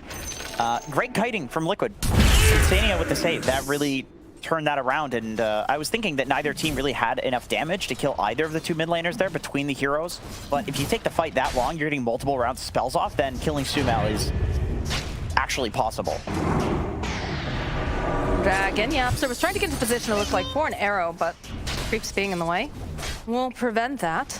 Yeah, that's a hard hero to hit because the Ether Remnant connecting onto Mickey is already going to be difficult, and it's not a long stun duration at level 1, not long enough to set up for an arrow. Only 1.4 pull duration. Was buffed relatively recently. What you expect to get the arrow set up though for Insania. Very nicely done. So that'll be a pick off on the IO. Although Matu is going to go for that link. Pops the Eye of the Storm Puppy, realizing he doesn't have anything canceled out just yet. So he's going to be able to walk away. Well, teleport away rather. Okay, so this leaves Matu free to push the top tower and take that. Gather round. It's when Dream Coil gets used. Boxy following up here, throwing out the stun, and with that orb, they'll be able to punish Yapsor for being around the double damage rune. He should need to be a little bit careful. Yeah, he's high-fiving, but he's being a bit cheeky. Radiant structures. Yeah, now to go for he's gonna high-five the tower. In comes Boxy though. Going to see if they can find it. Oh, the spirit's connecting from Insania. Gonna be the teleport coming out though. Ice. They're all grouped up. They do have to be careful. Yapsor in position. Matu's already left. oh, Boxy Immediately with the Hex. Beautiful Earth Spike, but they have the stuns. So, all right. 4 heroes though here up in this top lane, and all they get is a support. That was about to be devastating for Liquid. Like Ice, if he ults there, he probably gets Insania and Matumba, and Matumba's the big kill. And so Boxy sacking himself there in order to get that stun off is so important. It's 4 heroes stuck top. I'm just kidding. Look at the way, yeah, they still managed to go and find themselves 2 of them. Zero's gonna connect over on Matu, they'll get Insania, and they'll be able to get Matu as well. So a very useful arena coming out from Ice. I think he's glad that he held on to it because they still ended up getting the kill on Boxy, and then they also managed to get themselves a kill on 2 more on the side of Liquid. Yeah, all set up by this early ward in the Radiant Triangle. That's how they knew where Insania and Matumba were farming. That's how they could make that play. So whoever set that up, it's a Rubik ward, so I would assume it was Yapsor. Double damage. Mickey activating the double damage though. Radiant's top It's like perhaps he wants to make the jump over on Sumail, and they do have the line nearby. That's more lockdown on a hero that's very elusive. But he's gonna click away on the tower, clear up the creep wave a little bit. Yeah, with the DD, there's definitely enough damage to kill basically any hero, maybe barring Ice. There's a lot of rotation here. Mickey sidestepping though. You see that Yapsor's gonna pull them away, and the Tidehunter making his way over too. It's a nice place. So they're gonna bait a little bit with the puck. Boxy finding the Marana. Zip forward here. Snaps the coil with the leap. Yapsor's gonna get clicked down. Now you don't have to worry about that arrow flying out your face or the Starstorm. That's a strange interaction, that you can't leap while coiled, but if you get coiled while leaping, it can just insta-break the coil, essentially killing you. So, nice catch from Mickey. This is on a catapult wave too, so they can look to maybe get some chip damage. Zai's walking away. Too many heroes. It's a lot of pressure though, right? Like, it made other heroes rotate over into that mid lane, and that's what you want to do with the Tidehunter. You want to have this Tidehunter show up, and you either have to fight or you have to just concede. And in this case, you know, he put the pressure on, they decide to fight, they got themselves a kill, I think they're happy with that. Yep. And now Zai can just go back to the bottom lane and continue farming up. Yeah, they're waiting for the blink tide timing. They also have Witchblade on Mickey that they're going to be getting. This Ice. Oh boy, that Boxy. Okay. Boxy's gonna run into everyone here. So, Puppy's on a killing spree, not something you typically hear. was gonna say probably not worth the arena. That's why he doesn't use it. But then also he's got these 2 supports that are showing up, and Bane Mirana is basically a guaranteed kill. So why not take it? Okay, though, constantly pressuring this. It's funny, you wouldn't expect this from a Puck, but like this is how Puck has been for the last few patches, where you do kind of sit mid until you get the Witchblade, and then you're this actually strong mid to late game hero. You play more for the late game than before, where you would just rotate super early. It's more about counter rotations. I like the way they're playing this too, right? So like Secret has several parked over in this mid lane. You've got the Mirana, you've got the Bane generally, so they can set up if they, you know, step out of place. But on the flip side of that, because the Puck is playing so aggressively, they're figuring someone might jump on him. And if that's the case, keep Boxy nearby, punish them, make sure that any initiation that they make is immediately countered. And I like that sort of play. Top lane though, rotations coming out. They want to take this tower. Ice still has the arena. Matu's going to try to drain some of that damage. He's going to get held in place, but the follow-up here from Mickey. Jumps forward, they'll find the kill on Insania, so they won't have that extra regen. Follow-up with the Dream Core finger play coming up from Foxy. They'll be able to go take out Ice, and they'll follow up, get a kill on Puppy. But the rest of Secret is here. Smell stepping onto the back lines. He wants his kill over onto Matu, and he gets the drag back. They'll find the kill on the Razor. They'll get Foxy as well. And now Puck having to run away. I'm surprised that didn't go better for Liquid, considering that hit was what, It was a big Ravage that was too, on top of everything else. That was at least a 4-man Ravage. I didn't quite see if Sumail got caught by it, but that was a 4. Yeah, I think Sumail's a little bit off screen here for the Ravage. But I think the instant link breaking on Razor is important. Yes. That's a huge amount of damage that's mitigated. Puck out! Yeah, what a Ravage right around the edge of it too. Like max perfectly set up. Yeah. As well. Like Mickey had a great angle, but just like you said, that link not taking effect. There's just no damage. It's all like small sources of damage. You have the burst of Lion.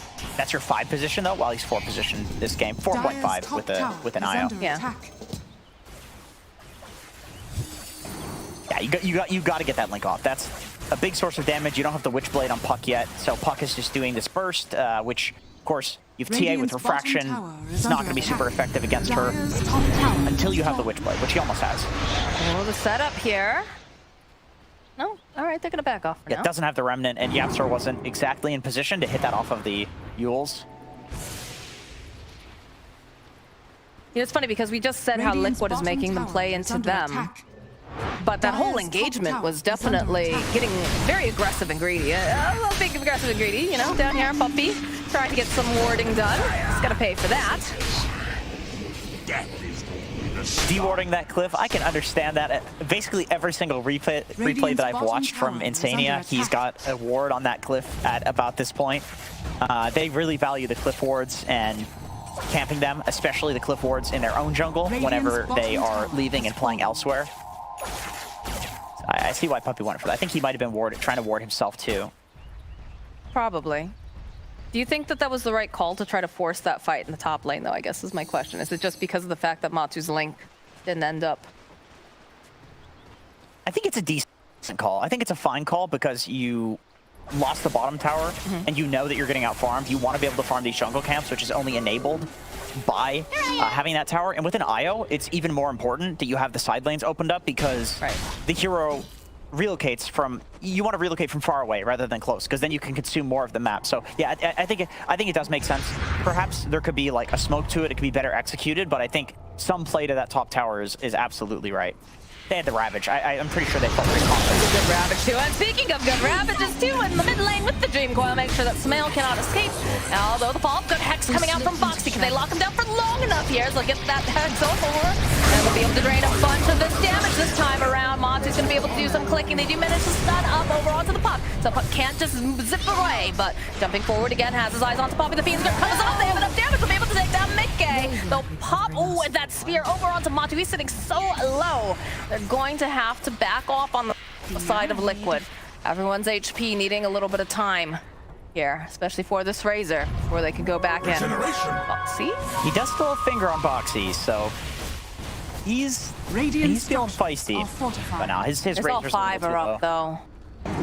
Yeah, Ice was almost in finger range in that fight, but with the armlet toggle, he wasn't exactly, and now he's got a regen rune, so he's fine. By just throwing his body between him and the tower. Is going to get healed up by Io. Trying to just push them off at this mid tower. Got the anchor smash on Zai. Already gone and used that arena. Get a nice hex off. Take a little bit of the tower damage plus a gush. Again, there is a out there, so a nightmare placed over here by Puppey, but they have the silence. Got the armlet toggles though. It's gonna be kind of hard unless they can get the first damage off. There it is, a finger. And Zai will ensure that Ice can't walk away. Yeah, good patience with the finger there. If he uses that and it gets nightmared, or he uses it on the end of an armlet toggle, it's just wasted. And I think that Ice just walks away and you feel really bad, but very patient with it. Waits until there's an auto attack flying, so the toggle would have been like borderline impossible. And a lot of good button pushing. And a lot of good patience coming out from both sides here. Knowing when to execute and when not to. Nisha creeping forward though. Showing off that blink on Zai. Just blinks away. Casually continues to farm up the jungle. And very tanky. He's got Matsu and Insania nearby. So if they try to make any plays, they're gonna have to bring enough heroes to deal with all this early aggression.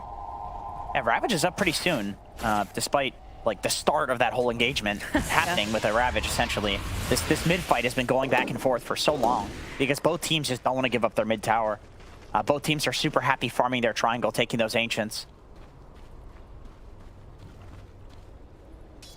Boxy's very close to his blink. He has been getting it in fairly good timing in each game that he plays Lion. They have to relocate for bot. If he does get a setup here on Ice, if Ice continues one more wave, there's no finger, so it's a little spooky. Got a lot of HP on Mars. Yeah, I don't think it's necessary, perhaps, right? Like, he's getting enough out of this area. He's able to set up some of that XP. Yeah, he's definitely chilling. Like, if you're Lion and you're farming Blink, it's like, all right, guys, maybe this is the one time that I don't want to make a play. Yeah. Unless he happens to stumble into him and he's very low, you know, maybe. Yeah, maybe that you make the call, but... He's got the big Philly, too, on Boxy, so... Do we have a Philly on the other side, too? Bog's favorite item. We just got it now. Oh, we do. A Philly on both sides. Okay. There is balance in Dota. Balance in all things. Yeah. This is so, like, I understand why they're in position, right? This is so important. Although they go the jump forward here, followed up from Zai. Be able to go land the arrow, and you can see the teleports coming out immediately. They want to try to punish it. They only managed to go and grab Zai. Oh, that little bit more damage. No, it's going to be enough to take down the Tidehunter. A nice TP rotation here. There is no Tide to have to worry about. This tower could easily be taken by the side of Secret. And they've got Deso online now, so Nisha should be able to take it very, very easily, clean up the wave, and then go back to whatever business he wants to do. Now, another thing that this opens up is Roshan.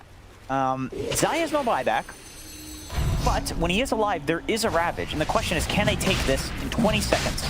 It's pretty early. They have a Deso and they have Melt Strike. I mean, that's... There's some stalling potential, though. True. And the Spirit's getting tossed in, trying to... Puck Orbs as well, not bad. Yeah. They do back off. Oh, they find Boxy. Boxy, though, trying to get the position. He's going to end up falling for this. They do manage to take down the main, but now Mickey's in a little bit of trouble here. Monty turning back around, draining away over onto Nisha. The buyback coming out from Puppey. Chasing after some mail. They need the lockdown. Zai is here. Oh, nice waning rip, though. He's just stuck over into the corner. The man to go and click down some mail. That is the Blink Dagger now completed for Lion. He's got to be pretty happy about that. That's a little bit slower than average, but they managed to hold the Roshan. They've got Zai back up and kicking. He's got the Ravage. It's going to be scary for them to try to go up against this. Don't have that arena over on the Mars anymore for another 7 seconds. They should be able to get enough click damage off on the tower to equal out these lanes. Yeah, they held the Ravage for this whole time, so that's the big reason there. Where Secret, there's nothing that they can do to defend that. Obviously, you don't want to fight without Sumail, but there's some potential for stalling, backline jumps, whatever, if there's no Ravage. But Zai, he didn't use it before he died. He understood that, like, okay, well, I'm dead. But the more important cooldown over a death timer is Ravage, for sure. Like, you'd rather not just waste that ability. We have a very important item completed now for Nisha. We have the BKB online for TA. Man, he disassembled the Dragonlance, so opting to really value this next timing. That they know that they're going to fight within the next few minutes. Because otherwise he would just, you know, save. He would just save for the strength component. Wanting to take advantage of that early momentum that his team can bring here. Oh my god. I didn't realize that Zai has a completed Acceptor. Well, okay, to be fair, other people buy like Hood and then Blink and then True. Acceptor. So. True, but he obviously values this, so they walk right into the pit. Meke's gonna make the call, get back. Yeah, not the fastest at taking Grosh on these heroes. They need to get a kill first, and they can do it. They have a Ravage. And they're gonna smoke up and see if they can get the jump here. Nisha over in the mid lane. Gonna play the bait as the rest of the team is smoked up behind them. Jump forward here from Fox. See the follow-up with the Ravage. The BKB play comes out. They wanted to burn down Nisha, but he's got his own BKB. Yaps are jumping into the middle. They want to try to get Insania, but they're not gonna be able to. They just feed script Monty over onto the backline side. He's all alone now. He's just trying to run away from all of these heroes, and he's tanky. Does get taunted back in, but there's just so much damage. He's surviving for quite a while, throwing out the gush. So it'll be the Yules coming into play here, and eventually they'll be able to take out Zai. Secret with the counter initiation. I don't think that Liquid was expecting that at all. Look at this. So Ice placed his arena so that it blocked off everybody from the TA. So Matumba obviously can just walk right through it, but then he just dies to the grip. These other heroes are on the low ground. I mean, also the Nightmare save from Puppey there is what lets Nisha get off his BKB, and then sure, he gets sucked, but he has so much damage just from the Melt Strike. He's able to turn around and kill Matumba with the Fiend's Grip as well. Of course, that damage pierces BKB. Nisha seems very happy about that. It was a great bait, and good faith in his team that they would be able to counter-initiate too. Like, if Ice doesn't press his BKB in time there and he can't put the arena blocking like that, they just lose the fight. Jump forward over onto Puppey. This time doesn't have too much to save him, so end up falling, but it's only a consolation prize because they've already got the Aegis online here for TA. Liquid will have to be happy with that for now, but there are bigger challenges up ahead. You know, this TA Razor matchup, it's one of those ones that, like, people are usually on either side where they think it like really goes in favor of TA, really goes in favor of Razor, but it really does seem like it depends a lot on initiation, who goes on who's got the better supporting cast, because heroes that deal really well with Razor are ones that instantly kill him before he can do a huge damage drain. And TA obviously is amazing at doing that, given the right circumstances in the team fight. But on the flip side, TA also is a large damage source right-click hero, so if you do get drained, then you can just kill the TA, and Razor can also peel through the refraction charges. So initiation is key in both of these games, and counter initiation too. Like Secret with the Nightmare save in that fight was super important. It's a lot of fun to watch these two teams duke it out, honestly. And just see, these advantages that we might not necessarily consider, especially on such top-tier players. And Yapzor has his Vessel. I was thinking maybe a Yules, just so you can, Yules the Tidehunter, set up on these heroes in the side lanes. But he's opting to go for a Force Staff, so committing even more to the counter initiation. A little bit of a nightmare here from Puppey. Ice, get into position. I'll pin him over to the wall. That's so much damage. He used to be so tanky. What happened? Nice, quick pick off here for the side of Team Secret. One thing that actually makes Mars pretty solid against Tidehunter is what we just saw there, where you put the arena down in such a way that it's like, okay, so he's purging your stuns, right? But he still can't walk out of arena. Yeah. So it's effectively a hard disable against a hero that is otherwise very difficult to hard disable. I forget who Radiant's bottom tower is under said attack. this. One of the analysts said this a while back, but they basically said, the arrow flipping over onto Boxy here, so we'll punish him for being that deep into the woods alone. But someone said that the Mars Arena is very similar to the idea of a Doom, right? Because it just removes you from the rest of your team. That was me. Was it you? I said that, yeah. Oh my God. That was me. That was some late night NA DPC I watched last year. Yeah. I was like, that's a really smart thing. Well, the reason that actually really funny. The reason that I usually think that though is because of the spear, isolating everybody from the speared target. But I guess in another way, it's like the Doom in that it's a disable that you can, purge and it's still there. Yeah. Like there's no purging something that just is on the ground for a certain duration of time. Same reason why like Disruptor is good against these status resistance heroes. You can't walk out of the kinetic field even if you have high status resist. That's so funny. That's really funny. Yeah, I remember watching. Radiant's bottom tower is I was under just like, attack. that's a really good point. I like the way that they described it. And it was you all along. The one good point in that entire... And then I think Sunspan started talking about, you know, his bowel movements. He did, I was yeah, like, he does do that. I looked at Dakota, and poor Dakota. Radiant's He's a bottom disappointed tower has person all the fallen. time. That's not true. Dire's He's a top dad. tower He's used is to caring under about attack. poop. That's fair. It's not from maybe people as old as. Speaking of as poop, you no, I'm guys. just kidding. All right, what do we got? What do we got going on here? Bobby got such an early ether lens, and He's working on the Ags now, like. And the Ags is still Radiant's broken. bottom tower Ooh, yeah, okay. literally, like the illusions literally don't take enough damage. They take 200% when they're supposed to take 700%. Although against Tidehunter, like this is one of the theory-crafted heroes that can deal with the Bane Aghanim Scepter. But the thing with the Bane Ags is it lowers the cooldown of your ult as well. So it's like if you're dealing with the Bane ult with a Ravage, which is a much longer cooldown ability because of the Ag Scepter, it's not actually that good. It's like a theory-crafted counter, but in practice it doesn't work. It doesn't work like that because of the cooldown reduction.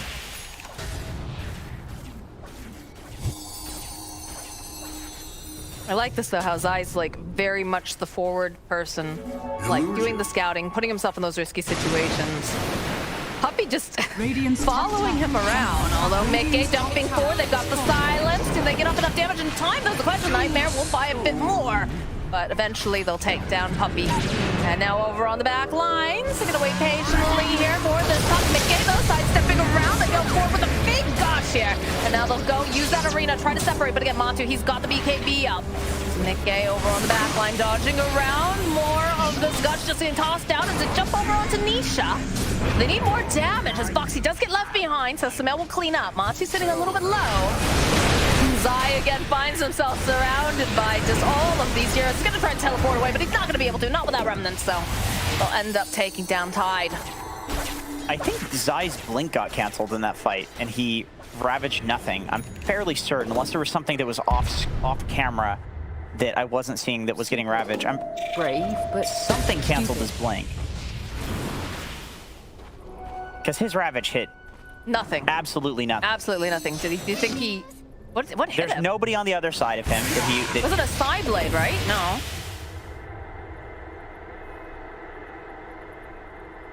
I don't know. Radiant's Maybe he top queued tower up is something in under the wrong attack. way. I don't know. It happens. Happens. It does happen. I think Rob was just trying to show us something, but neither of us clued into it. That's okay. I don't. It's late. We can't even make that. Be quiet. We can't even say Be quiet. that. I was salvaging. He's got Daedalus on Nisha. Once again, more burst damage to take down Matumba Man. Even Zai as well. Like he can be absolutely bursted in these fights. Foxy? What? Stun on Mickey using that double damage. Just have to back off though. The arrow gets tossed up by the Mirana. Just like that, they'll back off. All right, how does Liquid fight? How do they win this? I think, let's see, how close is Zai to Refresher? About a little bit less than halfway there. I think with Refresh Ravage, they can maybe kill Nisha on TA.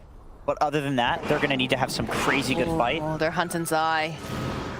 Zai knows it though. Oh, the arrow from the outside! There's that forward here coming out from Samel. Chases on after Zai. They've got enough damage where they should be able to burst him. He's gonna make him work for it though. Juke it around the corner. Fuel's coming into play, and they'll finish him off. And that's scary when your tankiest person on your team just gets hunted down like that. Mickey also needing to be careful. He's fairly elusive, but doesn't want to get caught. As now Puppy in the top lane.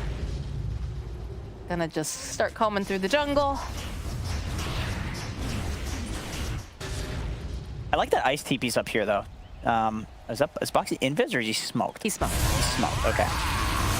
So, presumably putting some wards Oh now? my god, look at the damage from Nisha in that one hit. Oh my god. Yeah, this is a scary TA. Very scary. Going for a Bloodthorn too. Foxy just throwing out the angle, just getting nightmared though, so it's gonna end up being the sacrificial lamb. And this really is a great draft from Secret. There are some elements to it that I wasn't thinking about when we first saw it. Like, the Nightmare setup is also amazing this game to set up Ether Remnant as well as Mars Spear, too. So they have so many ways of catching, but they also have so many setups for each other as well. Like, the Mirana arrow set up by all of the same things as well. Right into Zai. You mentioned that earlier, though. You actually did mention the fact that, you know, because that was the big thing that the panel kept talking about, is that Ice playing that Beastmaster in the last game. He just wasn't playing close enough with his team. His team wasn't playing close enough with him. They just felt like he wasn't being aggressive enough. This time around, though, they really ensured that this Mars had, you know, components that he could go along with the Mirana, too, right? Yeah, they have a lot better of a lineup for 5-manning and doing team play. Like, pressing cool things together in team fights, for sure. Beastmaster's more of like a map hero. Yes. Even I'm impressed. Yeah, these arrows are just finding everything.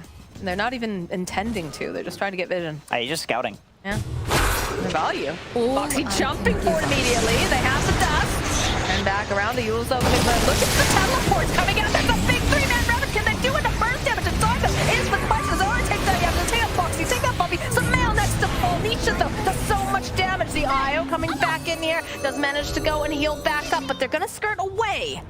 Okay, blinking forward, rejoining up with the Zai. It's a big burst. They got the buyback out from Yapsor. That is absolutely how Liquid needs to win this game. So the reason that this is a good initiation is because he's just not there. Top tower is under attack. So they hit a 3-man Ravage. The TA's still TPing in because you have this delay TP since these other heroes TPing in front of him. So you kill these 2 heroes before TA can kill anybody. And then all of a sudden, he has to play scared. Liquid, no BKBs. They decide, all right, let's just get out. We force some buybacks. We got some really important kills. We delayed a timing. We can fight later when we have Ravage again and when we have a Refresher Orb on Zai. And so that fight, if it goes that way and he has Refresher, they just kill Nisha there as well.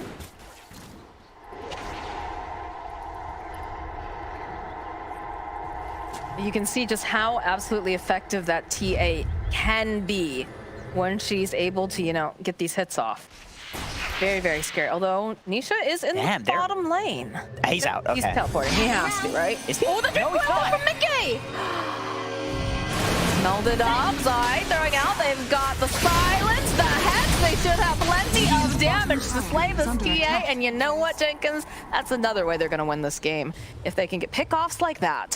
100 seconds, and Roshan is alive. So that's big. That's very big. Sumail is checking it. He's like, all right, maybe not such a good time to die. Let's defend this area, de-ward it. Luckily for Secret, Liquid doesn't have great Roche taking capabilities.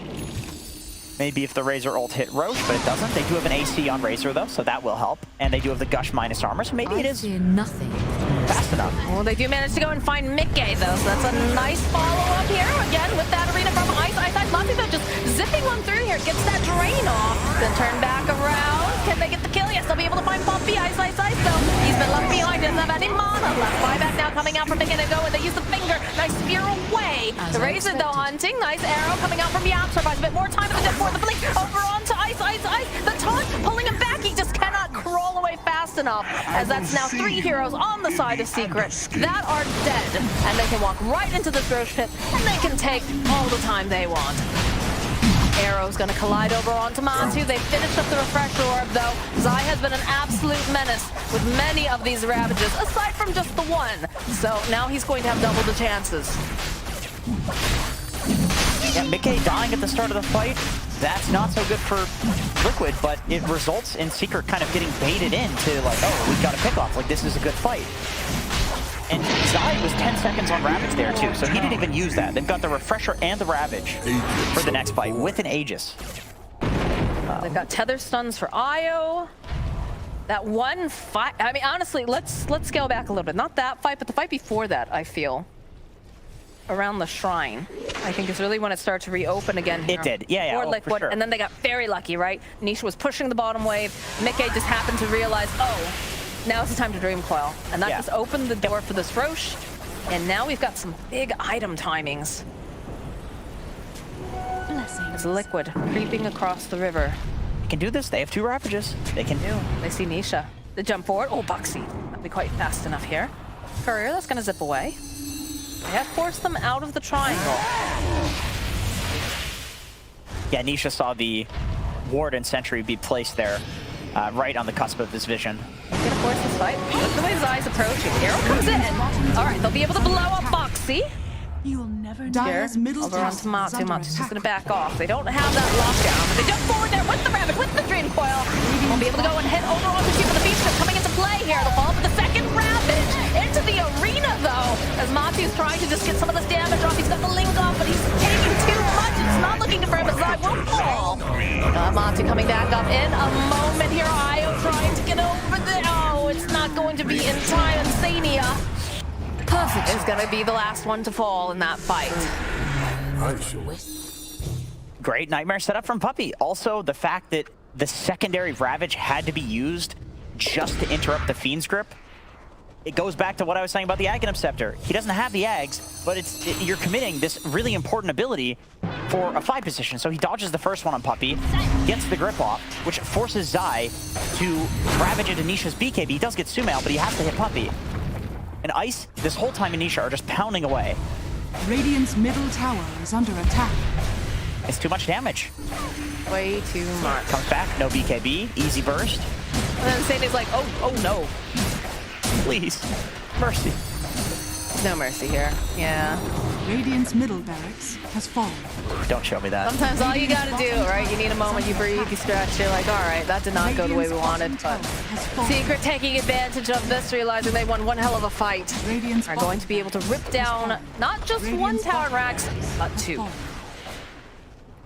Who did I just see who's going for a Wind Waker? Okay, Yaps are going for the Wind Waker. So that is going to be able to save whoever gets coiled, whoever gets stunned by Lion, Ravaged as well. You can also Wind Waker yourself out of Puck Coil, which, you know, presumably he's going to be saving that for his team instead. Yeah, Mickey realizing that he has incurred a lot of targeting. He goes and picks up the A on disc because they definitely have a lot of damage, especially coming out from the TA in combination with, you know, the arena and just everything they tag along with it. Now we have the Ag Scepter completed for the Bane. So that is completed. He'll have that for the next fight. 55-second cooldown Fiend's Grip. I mean, that is just really good. Just so good. Very good, especially when your opponents have those BKBs.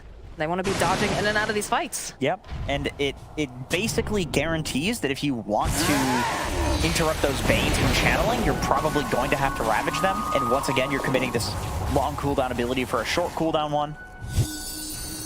Zai does have 2 Ravages, so that helps. I think in the Ravages, Zai needs to hit... You need to hit and kill Nisha in the Ravages. Otherwise, Nisha's just going to come back and just 2-shot you. But he's got the Aesthetics cap. So that's actually a really good pickup from Nisha. It's going to protect him from the Ravage, let him get his BKB off. It's like a poor man's Eon Disc. Movement around the pit here. As you can see, Nisha's very forward. Zai standing up over on the eye spot. He's got a gem on him. He's got the blink and refresher. Feels like they want to try to go in for some sort of invasion, but the way that Liquid is dancing around, making it difficult for them to find the opening, but they're persistent on the side of Secret. They're going to start throwing their bodies forward. They do have that Moonlight Shadow. You've got the spider legs on Zai. Box is jumping forward to get a little bit of that jump off, but look at the damage now coming up from Nisha. So they have all the feed stuff. There it is, holding on Martha's side of the goal. They've used the Ravage. They've already got to kill Foxy and then Sania. Sania going to have to buy back now. Trying to join right back into the fight. He's got that Ghost Scepter. He's trying to run away from Nisha. Nisha's doing so much physical damage. Sumail, though, looking for this opening, trying to chase after him. Does have the Yules in place. Follow up. The arrow's just a little bit too early, but they do get the taunt, so they'll end up losing Insania. He did buy back for this. Tower is under attack. And they'll put some pressure on this tower, but they don't have a creep wave. Yeah, McKay just walked away from that fight. He's like, they don't have creeps. This is not looking good. I'm just going to go clear this bot area. Once again, creeps are a huge problem for the losing team in this case. But the burst from Nisha is just insane. Like, if anybody gets locked down, he has enough damage to kill them. Doesn't matter who it is. You have this Bane with Axe. It's so hard. And Puppey's positioning has been so good in these fights. Like, he's so, like, it's almost already up again. They just had a fight. D-Blade picked up now here for some mailboxy popping that Lincoln's here. And he's again jumping for... Oh, all right. That's not supposed to happen. That feels bad. Radiant's More top Gush is barracks coming out are the top though, over onto Mickey. They've got the spear, they've got the arrow, they've got the damage. There's no puck available now for 120 something seconds. The Dire Bears have the victory. They're just leaving Zai to take a nap there until he wakes up, and there's a big, you know, it's a different type of nightmare, but Yeah.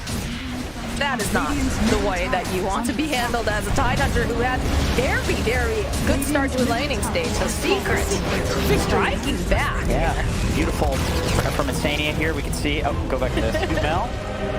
Looking good. Yeah, I mean, back and forth game once again. Great from lots of good stuff from both sides. Just checking his phone Yep, at so Twitter. just, you know, texting out. It's like people are talking about how dope my Mirana was. Yeah, I mean, Puppy to me was a huge factor in this game. From a 5 position, he is setting up with Nightmares. He's also using Nightmare to save from Ravage, from the chain stun.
5 seconds remaining.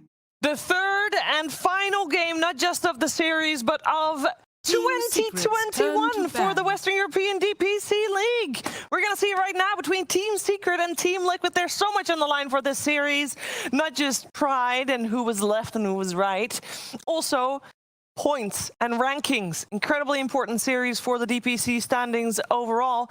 As we're going to find out who will take this series. Very exciting. I'm together with SVG and Tsunami. They are going to say a lot of really smart things about the draft that is on your screen right about now. And this third game, we have Team Secret, just like game 1, back on the Radiant side and back on first pick as well. As Team Liquid had first priority, they chose second pick, after which Team Secret chose their Radiant side. SVG, is that like the trend right now? I think these teams, honestly, I wouldn't be surprised they're not 100% sure which they favor yet. Looking at their draft history, it seems to bounce back and forth. I think Liquid has even maybe played more first pick games, whereas I think a lot of teams favor second pick. So I'm not surprised to see it bounce around in this series. Yes. And we see the Razor ban. Nami's happy. This hero has been defining too much of the series, and I'm very happy that Secret caved. Just a classic puppy move. He lets it through, he beats it, and then he bans it. I know. If he hadn't beaten it, though, I mean, like if it went to game 3 and Secret was at the advantage, I don't think he would have banned it. I think this ban is an interesting one in terms of, I think they're debating the Bane OD, maybe Nyx. But what I think was interesting about how this draft meta has developed within this series a little bit is that last game Puppy did this IO Bane trade, and Liquid took that Razor, and like we were saying, this Bane kind of had free grips, so they opted to go this Tidehunter route in order to deal with the Bane in the fight. But it almost felt like Puppy was outplaying the Tide with the Bane a lot of times, sleeping these Ravages, forcing Ravages with the grip. Almost felt the other way around, which is kind of weird. So I wonder if Liquid, they decide to leave the Bane, probably just going to first pick it here and say my Bane is too good. Well, Deal with it, or is he still worried about the Beast and those types? Exactly. I think Beastmaster getting banned out in the second phase made that Bane so strong, and this time Liquid would be more willing to first phase it if Secret did first pick the Bane. IO's been on the losing side both games so far. Is that an IO problem, or is that just sad for IO, but it wasn't his fault? It's fault. He hasn't been given traditional +1 pairs. I feel like they picked the IO just because it's very good. And they're like, Gyrocopter. Gyro and... Wait, Gyrocopter was a different series. Yeah, that's not this series. Sorry, it's been a very long... He had a Luna. IO Luna is pretty standard. That is pretty standard. So one of the things is the Fives played it both games, right? Puppy played it, and then Insania actually played it. Correct. The other game. Yes. So something about this IO is he changes how your team plays a lot depending on whether he's on 5 or 4, which is not something that's very visible to a viewer, even us, in terms of the game impact. But the hero is really bad at warding and dewarding. He hates to do it. Yeah. Just how he moves around the map, who he's tethering with, how he's thinking about the fights. It's a huge gold drain on a hero that doesn't get a lot of gold anyway. So when you're playing this hero 5, a lot of times your ward game can suffer unless your 4 is super accustomed to picking up the slack. And so we saw it on the 5 in both those games, and I wonder if maybe it had a little negative impact in terms of like you're taking away some of the captaining abilities or ward movement, deciding where you're going to fight. Because generally you're playing this, I'm going to reload into the fight, or I'm going to tether into a core, keep him alive, and then I'll die. And it might be a little uncomfortable for both of these captains to play that style. So you lose some, comfortability factor. But that's something that I noticed in the Nigma series versus Secret is they were playing against Miracle's Medusa, and they just never warded his triangle because Puppy was on IO, and he never had time to. Yes. And you're also you don't get boots half the time, so you're slow as hell whenever you're moving around. Your movement around the map is dependent on who you're tethering to and who you're playing with, and that is a very different movement pattern than if you're just an independent support like Bane, who can just run in areas with extra night vision and plop down an ob and set up the fight. I think it's one of the things we saw last game, in fact, where these Zai Ravages were hit or miss, but they're also really hard because there wasn't anybody to go in the fight and give him vision. It was Boxy blinking in with Lion, trying to find something. But that is the power of heroes like this Bane or some strong IO pair. Doom is another great hero. You just run in. But again, where are these grip cancels coming from? I feel like it's a similar situation, only the flip scenario. This Bane hero is really powerful right now. You have to think about the Nightmare. You have to think about the grip and how those team fights are going to escalate into your advantage. So Secret's definitely going to be thinking about that going into the second phase, because neither of these heroes, I can tell you, are doing anything to that grip. I'd be down for maybe an Invoker, some long-range mid who can cancel the grip with tornadoes. You're thinking Sumail Invoker? I think Sumail Invoker, maybe. I'm curious because, well, I guess maybe with the Doom, it might be too greedy. you can play a Quaswex in that 3-position mid style, but it's probably not entirely in Sumail's wheelhouse of how he likes the game to flow. But it is a decent hero versus Bane. He outranges you, he outclasses you, he out-encourages you. Out-encourages, I like that. Team Demotivates Secrets you. turn to ban. Yeah, you know, people don't talk about the moral impact of certain heroes and their voice lines. There's emotional damage being dealt with each of these. Bok, bok, bok. That is what you sound like. There's the Yapsor Rubik ban. That's a lot of respect. Yep. I don't even know if he's playing it right now, but respect. He played it there was against the Weavers. He's been picking it a lot. Oh yeah, I remember that game. Although, actually, suspiciously, Weaver has been absent for a majority of the series. Shiver, what have the bans been? This series, I can tell you, was ignored in Game 2, and it was ignored in Game 1. Bizarre. So that because hero, it's a trash hero, overrated, Wow. Not true. completely out of the meta now. This is where it just ended, fell off a cliff. That's right. 24 hours. we've seen Boxy play Weaver for Team Liquid already this DPC and for Team Secret. We've seen them play it once. It was the first game of DPC. Didn't go so well for people with a good memory. And they've not touched it since. I don't think Yapsor's going to play a lot of Weaver. specifically. I think historically he's almost never played that hero. Yeah. I haven't seen him playing it at all this patch. I think Puppy does play it on 5. There was a patch where it was really strong. And he got the Deso earlier in the DPC, he was playing it. You know, I'm the carry now. You can go farm jungle, I'm a carry. So that's right, free lane. I could see him playing it, but also, and we're talking about this inter-series draft meta, when you're seeing a lot of Banes picked up, when you're seeing a lot of Nyxes picked up, these are two probably the highest priority supports outside of that IO for these teams, and that Monkey that's always banned. Those are some nice anti-Weaver heroes. We've also seen Lion in these games, so maybe these teams just feel like the sub matchups in terms of how this meta is developing, not favorable for the hero, and if they're not super into the Weaver groove, so to say, just gonna fall off the radar. There's that Lion, man. Dude, this is like one of the most support-heavy ban phases I've ever seen. Rubik, Lion, Nyx all taken out. I think it's because both these teams prioritize a very similar support pool right now. So when you're playing against somebody, either you think whatever they're playing is trash and you don't have to answer it because they're just way worse than you, or they're playing similar stuff and then you also value it because that's why you think it's strong. So in this case, they're kind of afraid of each other's heroes because they also play them. Therefore, they think they're strong. Oh, I don't want to give them Nyx because we think it's broken. I don't want to give them, Lion because we think it's really strong. There's one hero that Team Liquid banned out in one of the previous games that Team Liquid does not play. It's Yapsor's hero and Skywrath Mage still in the pool. Yep. And another one that, of course, one of the very comfortable supports for all the teams is Snapfire at the moment, still in the pool as well. Yep, that's true. Snap would be nice with this Doom. Yeah, with the IO, you get a little mini stun, some gap close, some extra team fight.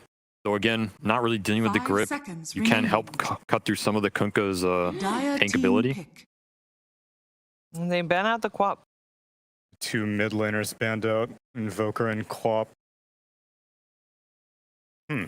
Interesting Quap ban, because I think traditionally Kunkka's one of the better mid laners up against that hero, unless that matchup's drastically changed. But you just lock her down with the X into the boat for a majority of the game, and you lane really well. So it makes me think they have some mid hero that they have in mind, either on this pick or the second pick in their phase that they're really aiming for. Which might lean safe lane Kunkka for Matu. Potentially, yeah. Ooh, Mirana for the side of Team Liquid this time around. Yeah, They're gonna steal it up. Okay. What is Yapsor going to play? Because they have banned and taken a lot of his pool, right? No Nyx, no Rubik, no Monkey King. Maybe they give him the IO. Steal the Mirana. He did play Pudge earlier in the season. Yeah, that was their first game. They got blasted by OG. Snapfire Sky is still up for grabs for Yapsor if he really wanted those. I think they need a hard stun. Some good latch. I would say maybe something like Pango, but against Fiend Script, I'm not too thrilled about it. Yeah, I wouldn't be surprised if this pick is pretty difficult for them because I don't see anything obvious. Maybe something like Disruptor comes to mind, but again, is Yapsor going to play it? Seems unlikely. He played some Clockwork in Dota Pit and some Willow. Team Secrets turn to pick. Storm Spirit. They got a Storm Spirit first, so they don't need to make the choice yet until maybe now. Okay, a hero that doesn't get too affected by Kunkka as far as your mid lane potential goes. Could just see like Shadow Demon come out. Another soft way to deal with some of Bane's interactions. You get this Soul Catcher on Kunkka. It is a Yapsor hero. 5 seconds remaining. There's also Earthshaker, but that hero fell off the map. Dead. Yeah. Why is that hero dead? He comes back during TI and then he just vanishes as mysteriously as he appeared. Yeah. Earthshaker just likes playing the high pressure game. Right. You know? He's a LAN hero. Yeah, if there's not at least a couple million on the line, he doesn't want to show up for work. Of course. But the Storm is traditionally another great hero versus Kunkka. He ignores the lockdown. Again, we're talking about the jump and being able to close the gap with this Doom and IO. Storm helps you do that. He's one of the best initiators in the game. Abaddon. I was thinking about it, but I wasn't sure Secret was going to play it because what is Yapsor going to play here? These are traditionally both Puppy heroes. Yeah, that's true. Maybe Puppy will just play on 2 computers. Maybe. You can take a break. Maybe, but no, but he's not. He's still not a boot camp. Yeah, he's not at the boot camp. He's in a separate location, unfortunately. Sure. You'll have to remote in. Secrets turn to ban. And then we got a Slardar coming out from Team Liquid.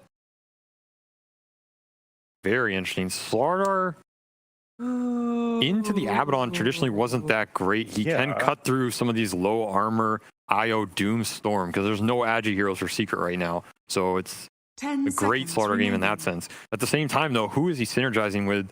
Kunkka, Bane, Mirana, not doing much with this amp. So it's pretty much down to their last pick in terms to get some PA or Terrorblade or something like this. Is there any possibility this is a Nisha Abaddon? Plus an Nisha IO? Abaddon. Yeah, they can do the IO Abaddon lane. They can also do an IO carry with the Abaddon 5, which is something that fell out of meta a little bit. But honestly, it's not that unviable. Yeah. It can be pretty good in the right game. But then what do you still get for Yapsor if I don't that's know. the case? Yeah, I think you're just trying to keep them on their 5 toes. It's just that against the Slardar, I mean, Shadow Demon is actually more interesting because now you get to purge up this Slardar. Yeah.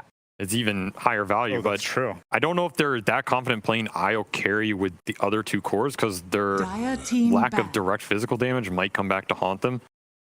Like I said, Puppy loves playing with heroes that can clear the Roshan quick, take towers down fast with high physical damage, so there's still something like TA in the pool. I think would be cool, or any of those high physical Agi carries, Terrorblade. For Liquid. For Secret here, anything. You want a high Agi. Oh, because of the corrosive. 10 seconds remaining. I mean, you have the amp to help remove it too, right? Right. So. 5 seconds remaining. Gyro also still in the pool. Yep. Not a lot of time left for Team Secret. Only 8 seconds in their bonus time. Very curious where this Abaddon's going. There's Morphling as well. Dire team pick. Morphling Ab is a classic. There we go. It's a Shadow Fiend. What does that say? Is Shadow Fiend safe lane coming out? Yeah, I guess so. And then laning with the Abaddon and then IO Doom. Yeah. Very strong side lanes. Very nice synergy. The heroes are basically working towards the same goals over the long term on the lane. IO Doom wants to get to the level 3 and 5 area, just run you down. This Abaddon's going to give SF a really good early game. If he's versus any of these melee cores, he should do perfectly fine with that minus armor reduction and the extra right clicks coming out. You think it's like a bit of a denial pick if they wanted to do Slardar plus SF on Potentially. Liquid? On the minus armor? Yeah. I'm not sure the SF carries enough weight with the Liquid lineup to really kick it into overdrive. And we haven't seen it come out from Matu yet either. Yeah. Although Matu could also be the one playing the Kunkka still. I think they're really considering PATV, something like this. All right, I was just horribly off base Carry there. Slardar? Yeah, It's Matu Slardar. Taking a page out of Yatoro's book, maybe go that Moon Shard build eventually. But I don't want to say it's all in because I don't think it's as all in as it appears on paper. But it's interesting that they decided to go like the even more amp up route. They have Beast amping up his 2 other melee right clickers, and they have Slardar amping it up even more. Talk about how fast Roshan is going to die in this game if Liquid ever gets in that pit. And this is a really difficult SF game in terms of him being able to just BKB and channel and ulti. Beastmaster deals with that hero very well in terms of the early team fights. Slardar just, if he's ever on top of that SF, he's never getting a spell or right click off. Plus the lane also, it's Abaddon SF against Boars.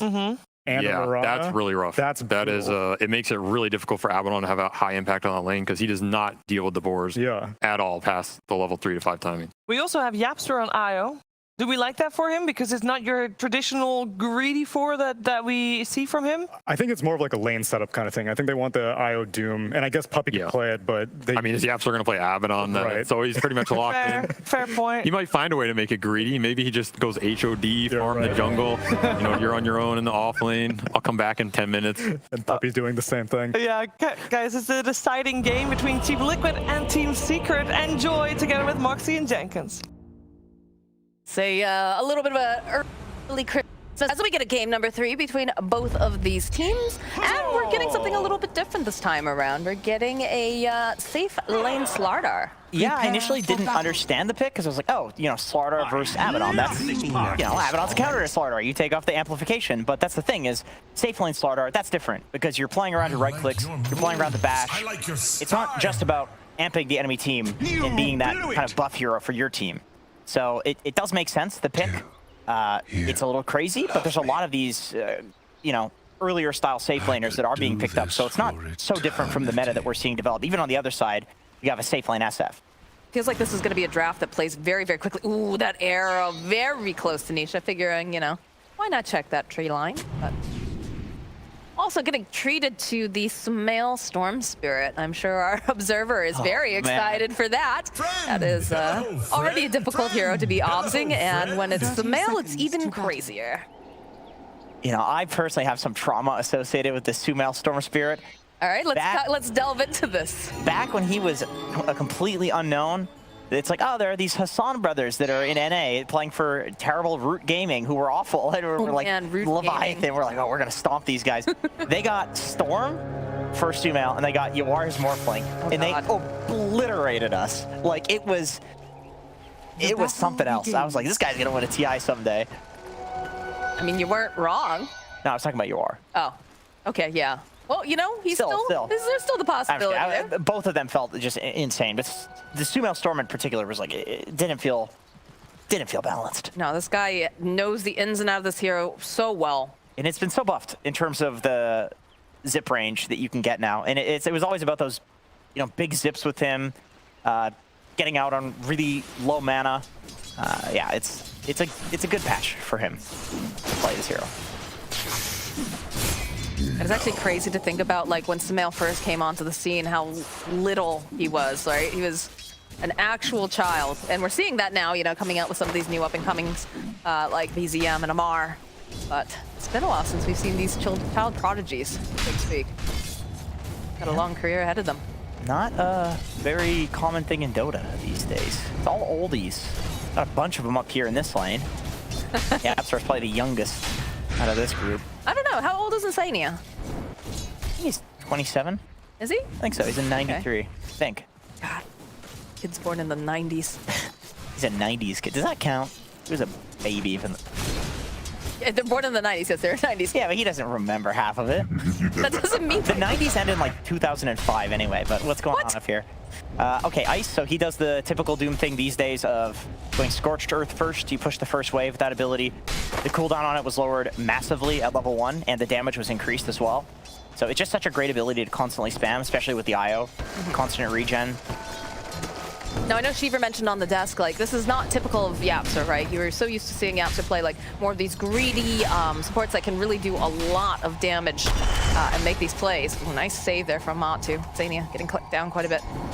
Do we feel like he's going to fare as well in this situation? Because right now, like, Sumail's the big playmaker when you look at what's coming out of the side of Team Secret. Ice eventually, you know, he'll be able to get a Blink Dagger, he'll get a War Stomp, you know, things like that to help initiate. But is there just so much pressure on Sumail? Like, I think so. That's the question that I was thinking, looking at these drafts, is like, it's basically team no stuns versus team everybody has a stun.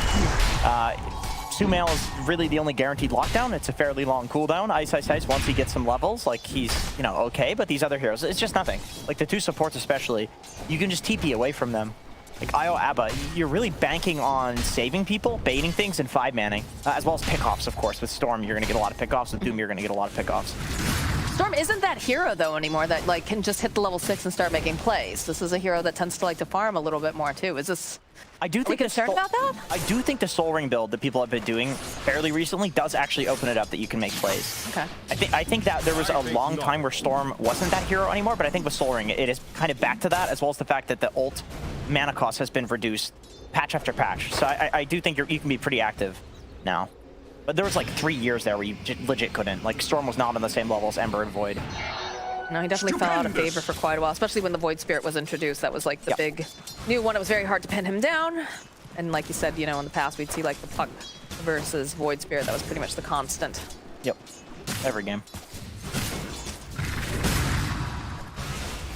Four's a little annoying down here, but I do feel like SF does fairly decently against it, just because you can get arrowed, I guess. But, you know, that's an ABBA, so... I like what Puppy is playing this lane. He's playing to the right, so he's not going to get himself arrowed, which means he can always save Nisha from the arrow. So he's just kind of sitting here and heal-botting Nisha, which is not super typical for Abaddon these days. A lot of the time you would see an ABBA, you know, run in and be this tank, but that's exactly what a Beast plus Mirana wants. So you can arrow him and then kill him. He obviously can't take the arrow off of himself. And a Vessel's going to be so key in this game. Just because of the fact they have so much healing coming out from the side of Secret. Right? You've got the Abad and you've got, you know, Yapsar on the IO. I've heard people say that ABBA counters Vessel. I've heard the same thing about AA because because it's the borrow. He has like thing, or no? Because of the bubble. The bubble is just like the raw. Shield, yeah, the shield is like raw damage reduction as opposed to healing. But the IO, like of course, you're gonna want to get a Vessel versus IO. Otherwise, the hero just controls the game entirely. Yeah, it's insane the amount of Holy Locket. You've Satanic on every hero basically. The amount of heal coming out from IO with the Holy Locket is just absolutely disgusting nowadays. We're being really honest here. How are these lanes going? 12 denies for Nisha, which fairly typical for SF. The safe lane SF, man, it's not to kill it. You can't just sit here and outlane it. At some point, he just out-denies you because he has more damage and minus armor than any other hero in the game. So usually you look to rotate to him with either your mid or some other support or an aggressive lane. I think we'll probably see a rotation come out from the side of Liquid, right? Probably, you know, the X marks the spot is just so good with the Torrent Boat combo when you're trying to go after something like the SF. Yeah, I think right now is good. Like 6-minute mark, you've got the catapult spawning. Maybe when Beast gets his helm. On both sides, this is a big timing. You have the catapult coming out. Ice obviously ate his in the lane. Or did he eat it? I think he probably ate it. Well, we're going cooldown now. Where's the catapult? There it is. He's going to eat it. Saving the Devourer for the catapult. It's one super underrated thing, I think, about Doom Mirana. Maybe not so much about Mirana. People always talk about it with Mirana. You kill the catapult and all of a sudden stops the push for most heroes. I don't even think it's underrated. For Mirana, it's not. For Doom, I think it is. So much damage. Does everybody poke? It's a very calm game. We're hitting the 6-minute mark. No kills just yet. I feel like that's all the time these days. No, that's not true because NA, I started to say that and then all of a sudden, like, all hell breaks loose. In NA? Yeah, I've had, you know, EU maybe a little bit more. In EU, it seemed a little more measured. It's a bit There's a lot more discipline, trying to get to those timings. So it's interesting because the early part seems to have slowed down quite a bit, but then once you hit those timings, like we saw in the first game, right, with Liquid, with the Beastmaster, sorry, not Beastmaster, with the Bristleback, it's just go time, and they just run at you. So it's one of those conversations we were talking about with SVG, how Dota has, like, the players have just gotten so good now over time that it's every little minuscule thing that can really give you the advantage. Mickey is just getting clipped down here by Sumail. He's gonna go in for that boat. Just a little bit more help here. Bro, that is such a that is so Sumail to just force shit out like that. Well, he had a region. I don't want to watch this. This is bringing back like bad memories. This is rough for me. Matu in the top lane getting clicked down by the spirits. Insania, though, still nearby, has a mango if necessarily. Can go and throw out that nightmare, use the brain sap, whatever necessary. But he is getting clicked down here by Ice. Nice little juke here. Turns around, brain saps. It'll be all right, but sitting a bit low. You know, arguably the more important thing that happens whenever Dooms make these plays with the Scorched Earth is that behind you, you kill the entire wave. So it results in you having this like huge double wave, or in this case, at least it's, you know, 2 range creeps, where all of a sudden the enemy team can't pressure you, and you just rinse and repeat this throughout the whole game. Like you you use Scorched Earth and you run at them, and you don't necessarily like commit to diving the tower or anything, but you say, okay, if you come and try to fight us, you're gonna be fighting into this like 40 damage per second or whatever it is. And you kill the wave. From Smail, gonna tether up here with the After Boxy though nearby. Is he gonna be able to save him though is the question. It's gonna be in off. One more clicks from Smail. Good arrow, buys just a bit more time, but does it forward here. Mickey running for his life. Smail out of mana. Despite Yapster being tethered to him, and it is the Arcane Rune top.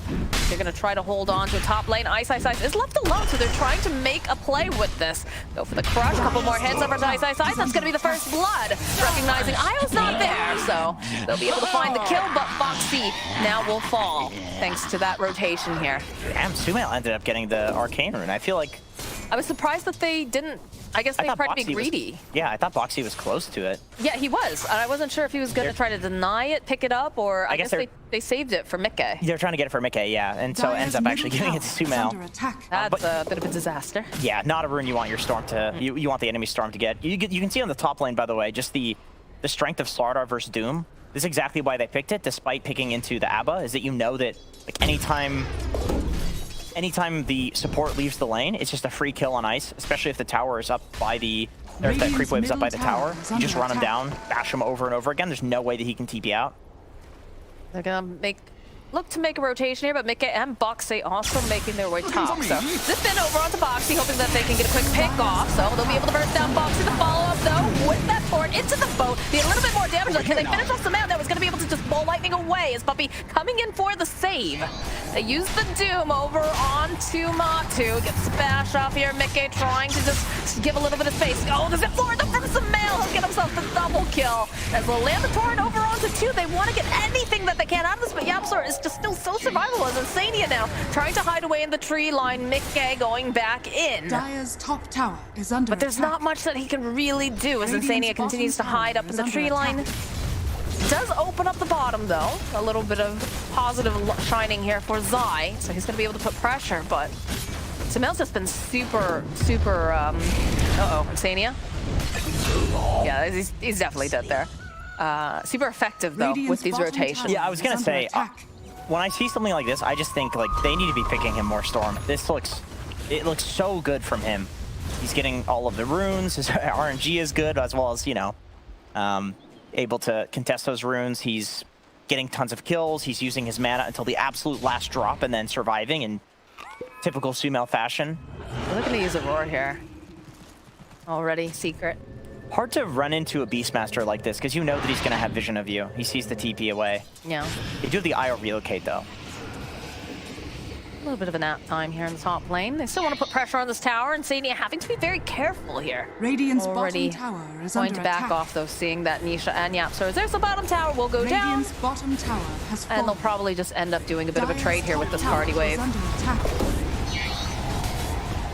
And when you're playing the Beastmaster, you definitely want to take the tower. Fighting into him requires smoke, because otherwise you're going to walk through Hawk Vision, he's just going to get away, you waste your time. So you take the trade.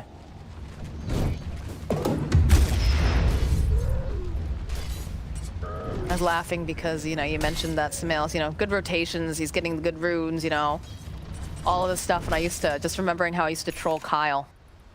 Oh, Kyle was like, you have to, yeah, you know, you're like, this 50-50 split of the runes, it's so stupid, blah, blah, blah. And I would be like, well, just be the better mid, Kyle. Just be Sumail, yeah. Be the better mid. The better mid will always get the rune. And you can't argue with that, but he gets so mad. Whoever is the higher rank on Dota Plus for their hero. And Sumail, surprisingly, is not that high rank on Storm because he obviously played most of his games on this hero like pre-Dota Plus. But whoever has more games on Storm tends to get the, you know, the arcanes and the regens. And I believe we saw him have one regen, one arcane so far. Yeah, he's gotten very lucky. It always tends to be true. It's also true that the teams that are playing around Storm Spirit often are the ones that are going for and defending those runes, because good Storms will tell you how important they are. Smail, you know, Gaben's most beloved son, Ice Frog. It's either Sumail or Quinn, because Quinn always gets runes as well on his Void Spirit. They favor those NA mid players, dude. They do, yeah. They really do. Double damage over on Ice. A little bit of scouting going on, but you could see before Zai was trying to make his way over to the mid tower, but a good scan made sure that everybody just backed out. Yeah, Zai just taking out the enemy jungle. We've gone to farming on kind of both sides here. At 6. The Doom over on Insania, and that'll be a dead Vayne eventually. I think whoever sees the other first there is the one that goes for the kill, although the IO relocate save was there if Insania did ult. So honestly, I think you're kind of okay soaking the Doom if you're Insania. Yeah, I think so. Where's Zip? I hear a Zip, I see a Boxy, I see a leap coming out from the Mirana. Good crush here from Monty, but the Zip forward again from Sumail should ensure that they get the kill on Mirana. And now Monty just gets right back to farming. Mickey's here. 3 joining in, gets the X marks the spot over onto Yapser. Be able to land the Torrent. Both they have enough burst damage. Those questions. This is the tether at the very least. So not going to be able to escape that way, but he's still fairly tanky here. Yeah, early chainmail, so he's super tanky. Of course, the cleave no longer pure damage like it once was. It is based on armor, so the more armor you have, the less damage you're going to take from that. And he survives. Io's a like deceptively tanky hero. I think you were saying in the first game. Yeah, he's a strength hero. It's a strength hero. You don't think about it, but it's fairly tanky. The pressure's on over in the mid lane. They have the Hellbear Smasher along with Boars. Trying to put out some of this damage over onto the tower. They'll use the fortification. Feels like they want to try to push them off, but they're not quite sure. X marks the spot over onto Nisha. Gonna poke a little bit. The Zip forward though coming out from Sumail. SSS joining in. They keep going after Boxy, but they do have to be careful because Insania, again, nearby, has Fiend's Grip, has a Nightmare, has ways to slow down the storm if necessary. Yeah, I mean, that defensive tower, the little Zip like that, just showing Liquid that they're willing to commit to a fight on the side of Secret. It's enough to force them back, which I think if you're Secret, you're fairly happy with that because it's not easy for them currently to defend against a Beastmaster. They don't have great AoE to deal with the summons right now. Maybe later on into the game when you're one-shotting them with SF and Storm has higher levels, more Zip mana, you're gonna have the Doom who's gonna have Devour, things like that. Like it's multiple Dooms as well. Like it's easier to fight. But right now I think Secret's okay with stalling. Yeah, it's 15 minutes right now. We're not quite at that crazy level of attack. Fiend's Grip coming out, though, from Insania. They're going to use that relocate, though. They need to be able to take down Doom faster. They will be able to do the Zip forward, though. They're going to drag back over on Insania. Matu, though, has his eyes over onto Yap, so the Zip forward coming out from Sumail. Going to follow up and gets the crush off, but they should be able to relocate. Oh, they get the X up, though, over on Sumail. He's going to get tossed up into the air. He still has some mana, though. He's going to try to pull lightning out. Manages to go dodge the boat. He's out, though. Can they get there in time? This Isle coming in. No! The cleave from Mickey. That's a big boy. I don't know why I did an accent there, but that was great. I don't know, but like, fantastic. Radiant's bottom tower is under attack. Sometimes you just go Southern when, I don't even think that was Southern. Whatever. It's a little bit of Scottish mixed with, I don't know. I really don't know. It was an accent, that's for sure. Ice TPs to the bot lane. I really love the Soul Ring on Doom. It functions as like a pseudo Midas along with the Midas because you use it and you get a free Devour plus your W. You can farm multiple camps and multiple creep waves at the same time with that. So on Doom, it's kind of a farming and a fighting item, and that's always the heroes that it feels really nice on. I feel like we have not seen Zai in a hot minute. He's just been allowed to just hit up this jungle, not sitting at the top of the net worth by any means, but definitely being allowed just a lot of room down here. I think one part of that is generally this is just a good static Beastmaster game is one where you're just chilling, you have control of this entire bottom area, you're by yourself, which means your team can take over that top area, you get extra farm that way, but also he doesn't want to just get his creep devoured. Right. That sucks. So he's waiting until he gets the ancient creep, that's a huge timing. They're not going to be able to kill that as easily. Smoke play coming out from the side of Liquid. Insania is going to be the first one to be revealed, but they're on the high ground. I see Puppy, they see Sumail. The Nightmare immediately over onto the IO. They're going to try to get the arrow off, follow them into the boat. So they'll be able to reduce here, get rid of Yap, so one less person, but that Requiem of Soul is pushing them back. Mickey still looking for anything that he can get for a grab. He's going to run out of vision. They'll have to be satisfied with just Yapsor for the time being, and you can see Secret immediately walking over to their high ground. A very deep ward being placed here by Insania. Tell what their next objective is looking like. That was pretty cool. Mickey was trying to use the tower vision there. He let the tower shoot him, and then he was using the tower vision in order to try to hit an X there, which is really cool. Super heads-up play. Speaking of vision, Insania is just absolutely abusing this night vision that Bane has. He has whatever his nightmare range is on night vision. Trying to make the jump over onto Poppy. They'll find that pick off. Very nicely done. Mickey going back in. The roar, though, coming out from the side, throwing out the axe. boxes. Immediately the buyback coming out from that. Puppy wants to be a part of this fight, but the Absol's getting clicked down over on the side. Be able to take down Zai. And they got the Doom over onto Mickey, but not going to be able to finish off here. Matu nearby. Arrow lands over onto Sumail. That'll slow him down for a moment, but of course they do have the Apodic Shield to purge it off. I'm not sure who that favors. I think that's kind of a 1-for-1. Kind of a wash. Yeah, I guess it's Zai going down, like it's your off-laner. Yeah. It's obviously more valuable than your... But you use buyback as well on Puppy, and True. I do honestly think that his buyback in an upcoming fight could be important, because we can see what happened there as soon as he died. All of a sudden, Liquid are totally comfortable, throwing arrows, roaring, fiends gripping. Like, it's a really good game for Abba to be alive and to dispel. There's a bunch of things that he needs to dispel, like one spell from every single hero, essentially, on Liquid, barring maybe Kunkka, you could argue. Radiant's middle tower is under attack. Dire's top tower is under attack. Only a 1k net worth lead over to the side of Secret. This game is still so tightly knit here. The drag back over onto Mickey. Boxy jumping forward though, does have the Starstorm. He's got BKB haster, and I mean, he's god mode right now on Mickey. At this point with the BKB and a haste, you feel so strong. Oh, they have the opportune moment. They even have the full Helm of the Overlord completed now. We've got that dragon. Yep. Radiant's middle Nisha tower went is for under a Manta, attack. so he sent some Mantas in. Radiant's Why did he middle go for a tower Manta? has fallen. There's a lot of good things to disjoint in this game, at least in terms of like a Bane walks in, you Manta, he doesn't know which is the real one. You know, same thing for Beastmaster, doesn't know what to roar. Slardar, you take off the amplification. A decent Manta game, for sure. Radiant's middle tower is under attack. All right. The rest of the Beastmaster Zoo getting into position, Radiant's not bottom to activating tower that is Mask of under Madness. attack. But they are in the Roche pit. Now They don't make this trade. This is scary right now because they are right underneath vision. They have a ward. Look at the way that Team Liquid is making their way over there immediately. They do have a sentry. Zania is going to drop his own sentry, immediately realizing, okay, gonna have to approach us from another angle. Do force them out of the Roche pit. And again, what our panel said, if they can get in the Roche pit on the side of Liquid, stuff is gonna melt. Yeah. And that is precisely why Liquid doesn't want to just give it up for trading for this bottom tower.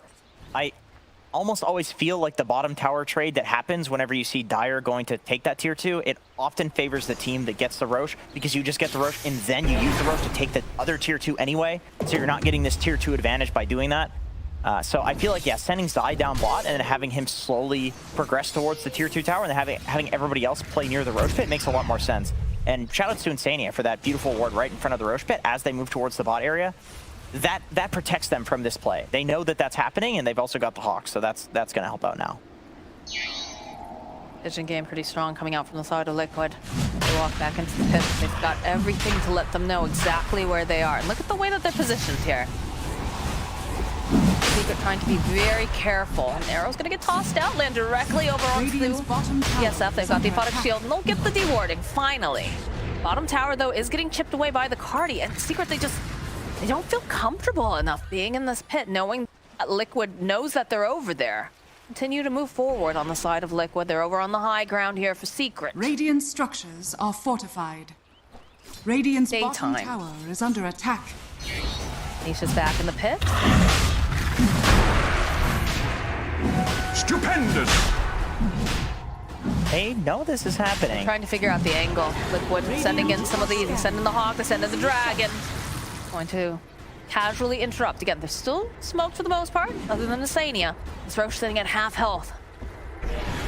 You can feel not the desperation, but just Tension, anxiety. yeah. I like to call it Roche anxiety. Both teams know how important it is. It's this thing that can be, you know... It's tangible. Yeah, one snatch, and all of a sudden, you know, you lose the game because of somebody just making like one crazy play. Also, like, you can have your Storm zip in and just die and not snatch it, and then you lose an Aegis. And so he's Oh, he walked right over into Insania and Natu. They've got the Fiends. Can they do enough damage in time to go for my side to get the top of over onto 2? He's going to be able to protect Sumail. They'll go when they just make sure that they can remove him from this issue here. As again, the Slark just continues to hit. He has been doomed, but he's not too concerned as Mickey's going right back in again. We'll punish Ice.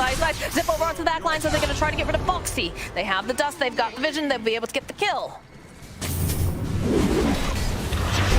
getting into position here. The zip forward over onto Mickey. He's got the BKB, but the grab back over onto Sai, and that's a big wreck. They're not going to be able to get anything else over from Sai. Sai flying back, gets right into the fight again as Mickey going in, wants to get the kill over to Puppy. Puppy Fox to it. This is going to be the borrowed time, as now Zai goes for the roar. Will connect over onto Nita. Ice is here, though. They'll get the kill on Puppy, but it's not looking for Matu, because he's going to be the next one to fall. Zai trying to fight through. He's not going to be able to, but they end up taking down Nisha as Mickey looks to the open, gets the X off over onto Ice.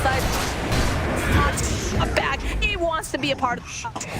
He will help clean up as they march into that pit. He's sitting a little. You know that's not going to last for very long. It is. Be careful. It is. Time knows the question, Aaron. Arthania going to get into position, wanting to make sure that they can protect this Roche. Nah, he's not as bald yet. The sun has fallen to the down. One old Sumet because he's old now. But I mean, you know. Less experienced. Yes. Now. He might have died. Who am I kidding? He wouldn't have died, but you know that's.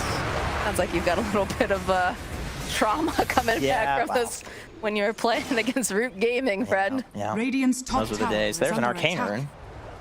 And here's a replay. Oh my god. That creep, man, that creep.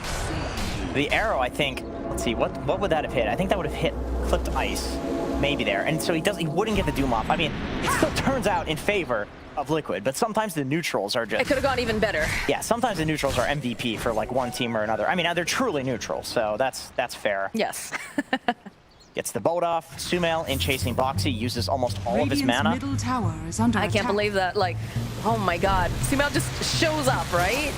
Doom times out though, so Mickey able to get back in, Matamba able to get back in, Zai goes down, he buys back. Both offlaners actually end up buying back and then dying in this fight. It was good control of Zai during that. He didn't get the roar off initially. Imagine how different that goes again if they're able to get it. Taking him out early is really important, specifically because of the aura. I mean, the aura is very important if Ava is dead, which he is at this point in the fight, but also just the aura is such an empowering factor at this point. And Ice dies back again. You know, both of the offlaners. There's a lot of buybacks going on during all of that. Yeah. There's so much. Both of these games, just tons of buybacks being saved on both sides for these crucial objectives and being used. Scan. They know exactly where they are over on the side of Secret. They're grouped together. They go for the D-ward. Oh, if they have, yeah. There's the Solar Crest completed now for Puppy. Skirting around though, Sania finding this opening. It's gonna land over onto the Abaddon. The zip forward though, coming out from Sumail. The feed script though, and the roar on top of each other. Bossy leaps for it. They want to try to get up enough damage, but they're not gonna be able to. Again, that Requiem Assault forcing them back, but the zip on the back line, they got the 2-bomb, so they'll kill Mickey. Monty was chasing after Sumail, but he's gonna get out of there because there's just too many heroes now. What engagement. Yapsor takes Sumail too, back for a quick trip to the fountain, so you're going to have a Storm Spirit that is fully healed up. No, is there any vision for him to jump? No, there's not. Dire's middle tower is when under has that attack. ever stopped him? Yeah, that's true. The Doom onto Mickey there was really important for that fight. If Kunkka gets all of his spells off, it's a big problem, because then you can just delay the Doom, right? You get the Ghost Ship off, and all of a sudden, like, the Doom times out, and it didn't do any damage. Rum buff hits, and you can go back in. Heal up, go back in. He's really crucial for like the disable as well. That X marks the fire spot is like so important. Yeah, it's the only thing that can't be dispelled by a Phonic Shield. So really, in terms of disable, like it is the one thing that if you stop, you're not going to have any lockdown. Also, Doom being a percentage damage hero with Infernal Blade, you can definitely feel free to Doom Kunkka. You know, it's not like his massive HP pool is a problem for you. You can basically, because of this percentage damage, you can basically choose to Doom and kill whoever you would like. It's not like you have to pick a squishy target on Doom. That's never been an issue. Got a BKB completed now for Storm Spirit and for Doom, so these fights are going to have less control this time around here for Liquid. I mean, they still have great methods of lockdown, right? You've got Radiant are scanning. Nightmare, or rather not the Nightmare, you've got the Fiend script, you've got Roar, you've got options, and of course you've just got Slarner's kit in general. Sania needing to be a bit careful though. They'll go for the Moonlight Shadow, the zip forward from Sumail. Get some Roar though into an arrow. He's already got the BKB. Not going to be able to lock him down for quite long enough. The boat does come through. There's Matu trying to find these openings to get the X off over onto Nisha, but he hits very hard. This Liquid will back off for the moment. Mickey still looking to see if he can grab anyone. Matu jumping forward over to the ice side, gets a nice bash off. The BKB will be able to save him a little bit longer. So Ice does not have Doom yet. I feel like if you're Secret, you're cool with this fight going just evenly, just splitting right now. Yeah, it's coming back up in about 4 seconds. But you're also down your BKB on Storm and on Doom. So that means that Liquid with their BKB up on Kunkka is, as well as their carry Slardar, they're totally happy taking over the triangle. But Secret can fight with Doom fairly soon.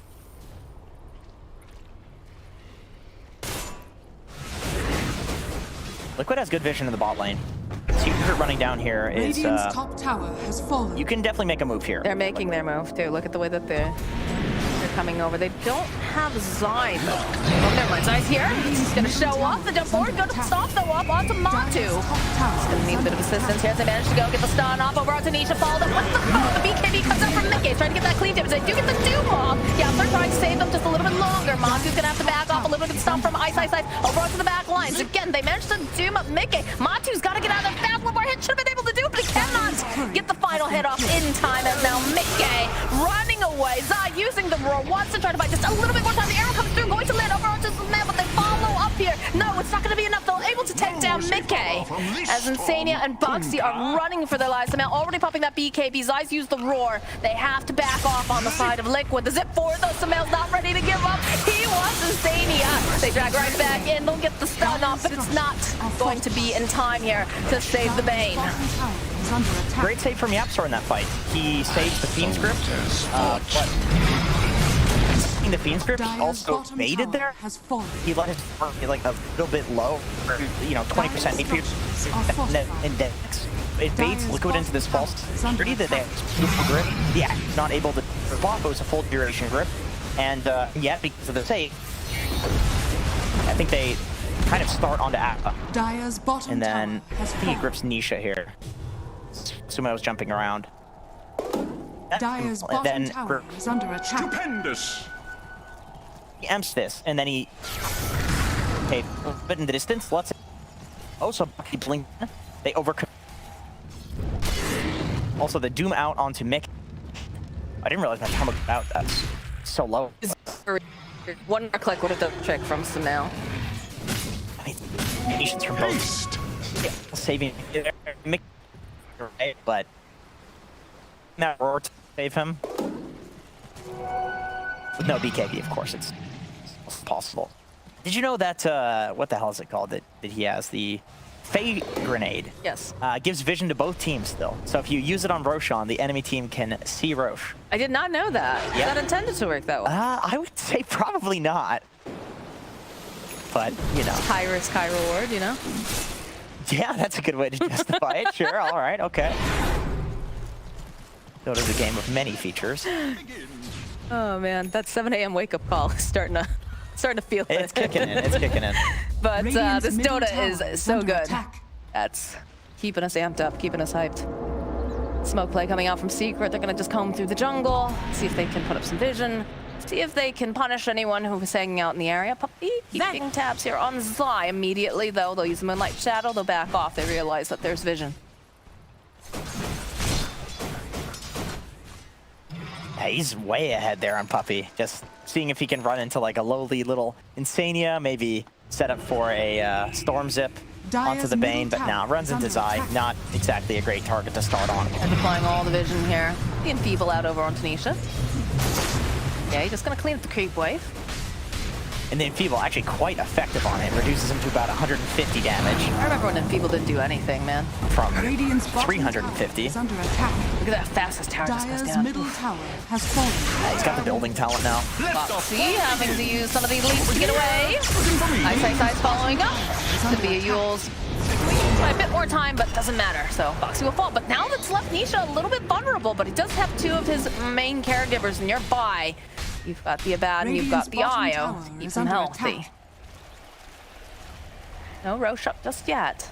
At this point, with Nisha having Butterfly Satanic, the fact that there aren't that many stuns on the side of Team Secret is not as important because they genuinely can just run around with him and use him effectively as like a tower because not only does he do a ton of damage, he's got a crazy amount of effective HP. So you can pump all of these heals into him, and it's going to be more and more effective on him.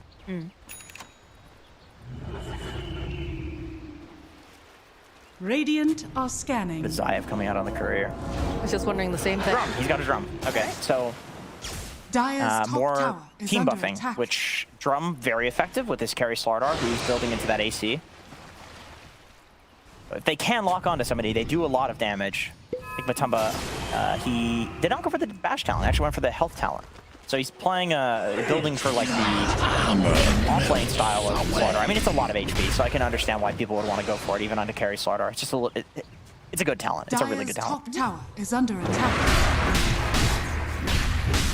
Apparently not, though. The win rate is, well, then again, I feel like if you're snowballing... It's situational. I believe it's, it's a situational thing. If you're already winning, you're probably more likely to go for the bash talent. Because it's like, I don't need HP, I can just buy it. Doesn't matter. This stuff is skewed anyways. How many times, you know, have we seen Mantle of Intelligence being bought recently? That's got a very high win rate, I'll have you know. The win rate. Those are inflated numbers. Yes, it's very good on Timbersaw in particular, and Mars, for some reason. Nisha's courier, though, getting sniped is a pretty big deal. That is some crit damage that is not going to be available for him. Yeah, not Daedalus, actually. He's going for the Silver Edge. So, looking for that kind of positioning element to that item, which I think is very good. I mean, he has enough damage right now. I don't think you need to go for the Daedalus.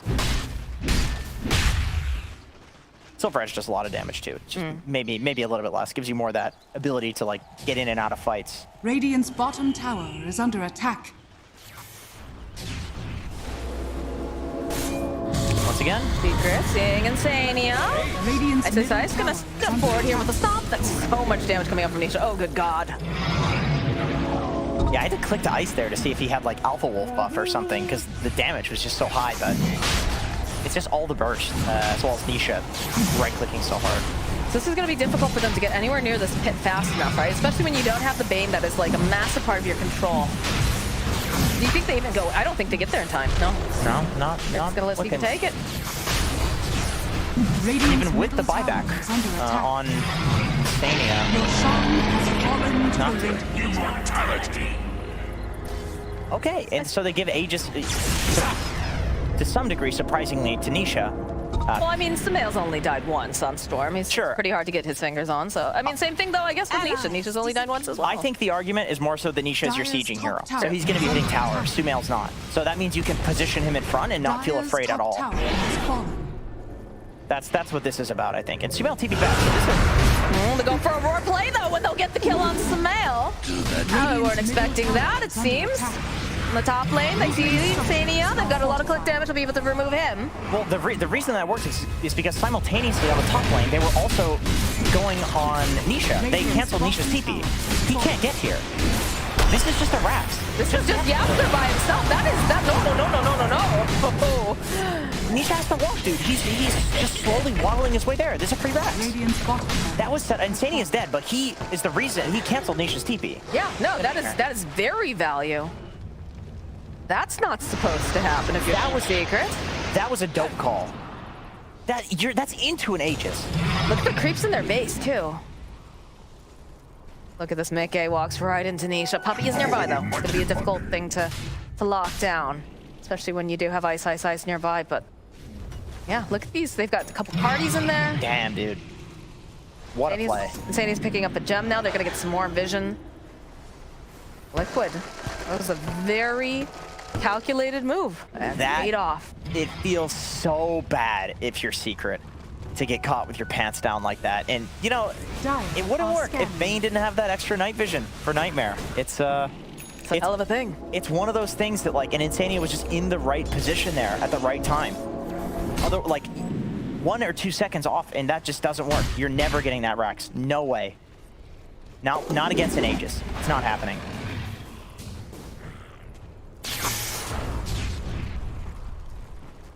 All right. 4K net worth lead. They still have the Aegis online here. Nisha. Nisha is actually building for the Daedalus now. Plans change. Pulls it back over here on Mickey. Had the X on him, but they've got plenty of damage. That is a Doom down, a BKB on Samael, but a dead Mickey. Definitely worth it. Definitely worth the trade. Doom BKB for Kunga. He's got no buyback. There's no Roshan. They do have good sieging with SF though, so they might just poke high ground here to see if he'll buy back. And cannot buy back. He won't, because he can't. Exactly. Foxy. Maybe a little bit too forward here, but Dire's structures are we'll use the fortification. Look how fast Nisha hits and how hard he hits. Batu though, he cut the mid wave. There's a double damage around the Roach Pit too. This is the only wave that they have, so Ice is trying to get this bot wave out. Dire's middle tower has fallen. I mean, Nisha's still tearing through the buildings pretty quickly here. Batu again continues to... Backdoor's on. Good Nightmare. Buy a bit more time here. They just poking away with Nisha. This is good stalling. He's got to be very frustrated. He's not being allowed to hit these buildings. They've got the Yules, they've got the Arrow, they've got the Nightmare, they've got the people. He's forced to go and use the Manta again. Another Nightmare. Radiant's top tower. Like I said, it's good stalling. 14 seconds. There's a 4 though coming up from Sumail. He's had enough as they're going to go and immediately punish it. Matu beats down on Sumail. They'll get the kill. He said, be careful, one more hit. Oh, it's a big one here. As they manage to get the beat skip up, but they don't have enough damage. They'll be able to take down Asania. Asania buying back.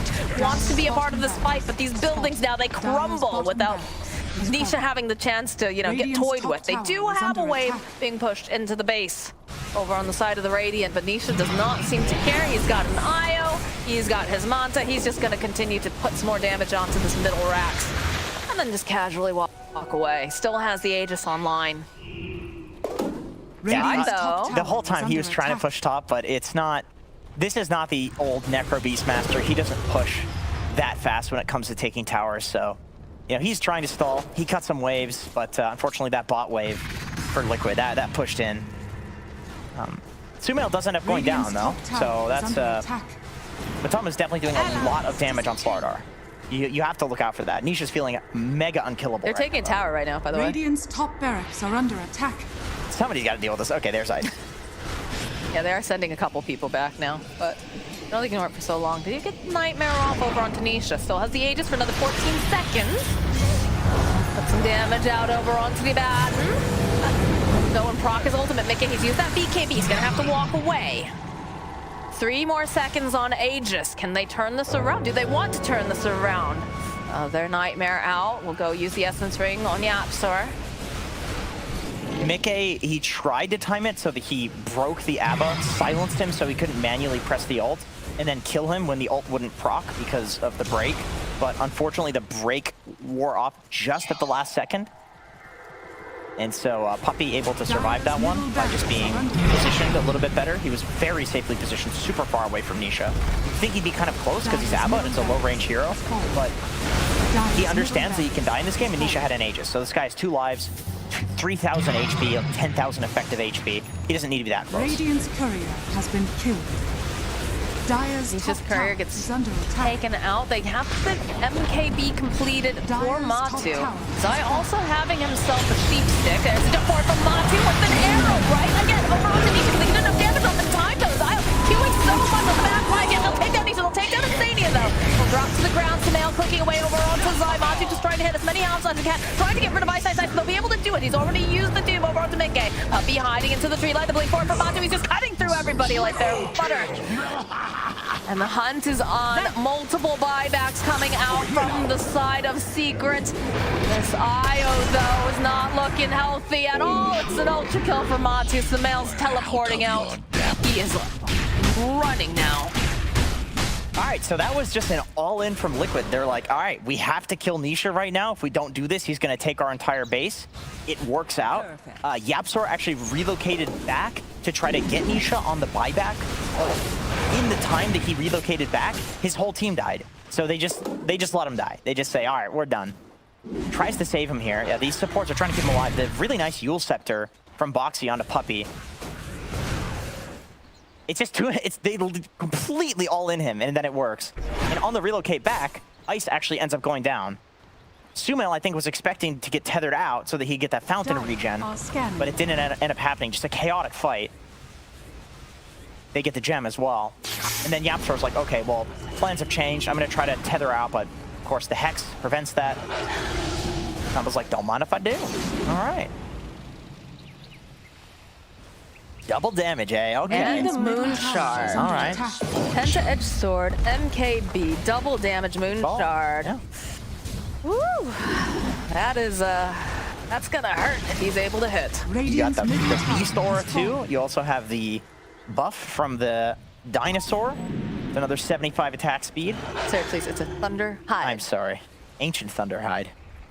Touche. This man has lived for eons. My boy, the Dinosaur. Checking Roche Pit. Like a good boy. All right. We're getting another long one. I mean, it's... I mean, this has been a fun match to watch. It's even. It's fairly even. The Rax advantage is kind of evening out. You know, just a two Rax advantage. Not tower though. So Smoke play coming out from Secret. Going through their jungle. They do have some vision up, so.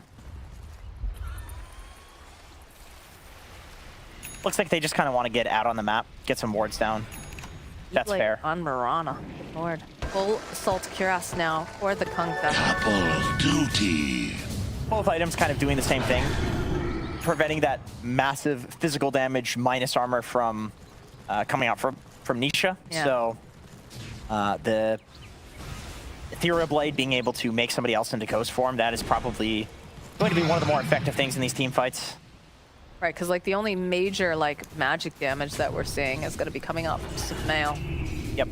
Even he's doing a lot of right-click damage at this point too. True. There we are. 44 minutes into the game. I'm realizing now that was Zai's Hex in the previous fight, by the way. This man has a Hex, and presumably he's going to get a Refresher Orb. So this guy's going to have, what, like 12 seconds of pure disable in the next fight? Almost 12, 11 seconds? Yeah, that's going to be nuts. Got a second smoke coming out from the side of Secret. Again, just trying to reclaim the jungle. Trying to clear it. But it's just like that top half of the map. They're waiting for Roche to respawn. There's gonna still be a little bit of time. But they're getting into position. They're making sure that they can't take their triangle off around the side of Secret. Yeah, the one advantage that Secret has, being on this Radiant side and having to deal with the bot lane of Rax, is that they do have a Storm, they do have an IO, so these heroes can get around the map very quickly.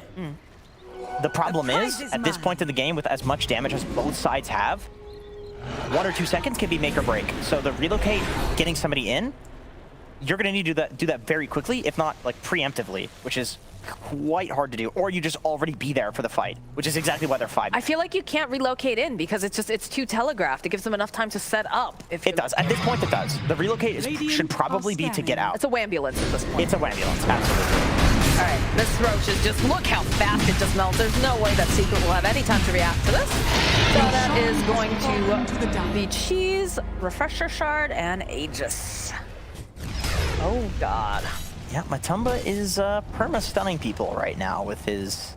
Can we talk about Zai with a Refresher Shard, with the Roar, with the Hex? Like we talked about, that's a lot of just... Yeah, that's big. That's big.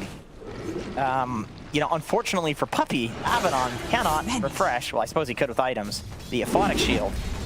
It's, you know, you can roar, Aphotic Shield comes out, and then roar again, and, you know, not so countered at this Positioning point. is going to be so incredibly important here for Zai for this next fight. Although we do get a double doom now, right? We get the Refresher Orb picked up for Ice, Ice, Ice. So he's more powerful. He's going to be able to take 2 out of the fight as long as he can get that initiation, right? It's so important that he does not get locked down. Yeah. Because again, Mickey, very tanky. I feel like your ideal Doom targets would be Zai and Mickey right now. I mean, Mickey has, the Dooms have been working wonderfully on him in the fights, but now that Zai has the Hex, he has the Primal Roar, I honestly feel like even without this Refresher Shard, you Doom Zai just so he can't get off that significant amount of chain disable. Oh, I agree. Now that it's doubled, even more, though, you got to get him out. Just Doom him, even if you don't kill him, make sure that he's not getting these disables off, because it's too much.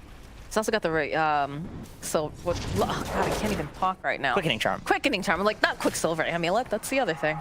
Yeah, he's got the Quickening Charm, so that way all of his stuff is going to be off cooldown a lot faster. Yep.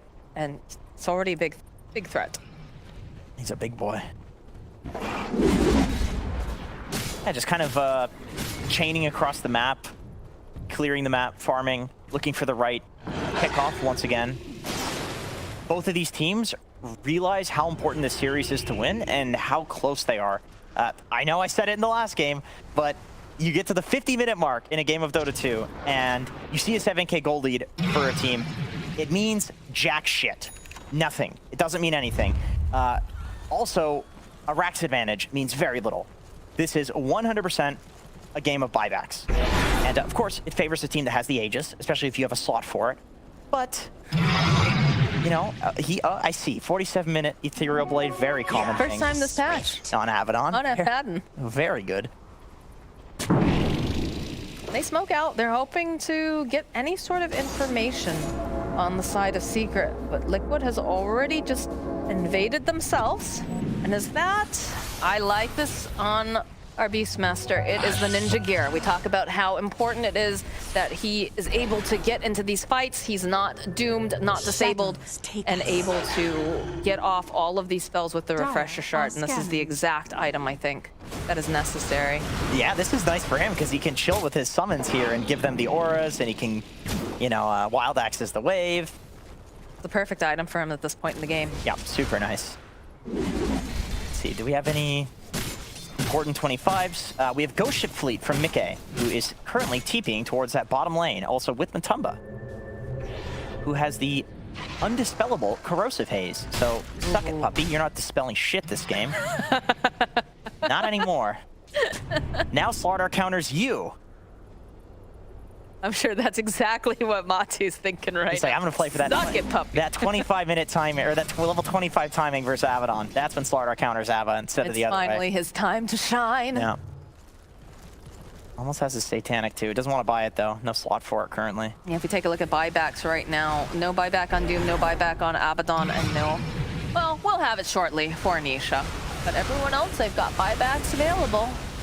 It might just come down to using those. Again, still have the Aegis on Matu, you've got the cheese on Mickey. It's all about the next engagement. How do you approach? Now, I would say at this point, if you're Nisha, you're thinking like, okay, I'm getting into rapier territory. But this hero already does so much damage. I feel like you just benefit so much from other items other than rapier. You don't want to double down on the damage. It's just redundant. What do you want to see on him then? Probably Scotty. Scotty sounds Yeah, Scotty's good. really good. But he's fairly slotted right now. I mean, all of these items are quite useful for him. There's nothing that he can consume. I think the extra range from the Hurricane Pike is quite important. Arcane Rune on Kunkka. Bane is so poor comparatively. There's no Aghanim Scepter dreams for this poor Bane, only nightmares. Yeah. And the Refresher Orb is completed. Do you have a completed Ag Scepter though for Storm 2? So again, some of these bigger items could make or break this next fight. Yep, that's the Ags is definitely important because it gives you that potential of hitting multiple heroes. Arrow on Puppy Mickey getting just forward again. They'll be able to take out Puppy immediately. No buyback, as we stated. The Doom gets used. Gonna be Ghost Ships coming in here. Samel dragging back over third. They go and they use the roar. They'll buy a little bit more time. They have the Fiend Script to hold over onto Samel. We get another more on the zip over onto the back line though. Ice and Samel. They're trying to fight through. So end up losing Ice. End up losing Samel. Samel will buy back. Matu though does go down. That Aegis just getting reclaimed. Nisha though trying to just pull back. Again, they have their eyes over onto side. Mickey does have that damage, so they may be able to finish it off. They'll be able to kill Nisha. This is looking very bad for Samel. He's the next one to fall. Oh, Secret. They just get team wiped, and only 2 people on their team have buyback. There's one of them. Might need that IO too, Nisha. Zai runs immediately back to the base. They're not trying to get thrown right now by some IO play. I mean, he's got boots to travel, so. You might have to go for that here. Maybe. I feel like too risky. I feel like what's risky is Liquid just going throne and then winning the game here. True, I guess when you got very little to lose, you might as well make those risky plays, but Puppy's gonna be up in a moment. Ion's gonna be up. Side throwing out that Hawk, wants to keep some vision. They'll use the fortification. XSI still down for another 50-something seconds. 60-something seconds over on Storm. They'll throw out the boat. Jump forward, okay. Another couple hits here. There's the E-Blade coming to play. They're going to try to pull back, but immediately gets interrupted at the roar. That's just it. Liquid. They managed to claim the victory against Secret. Oh, God. What a long series. A hard-fought series from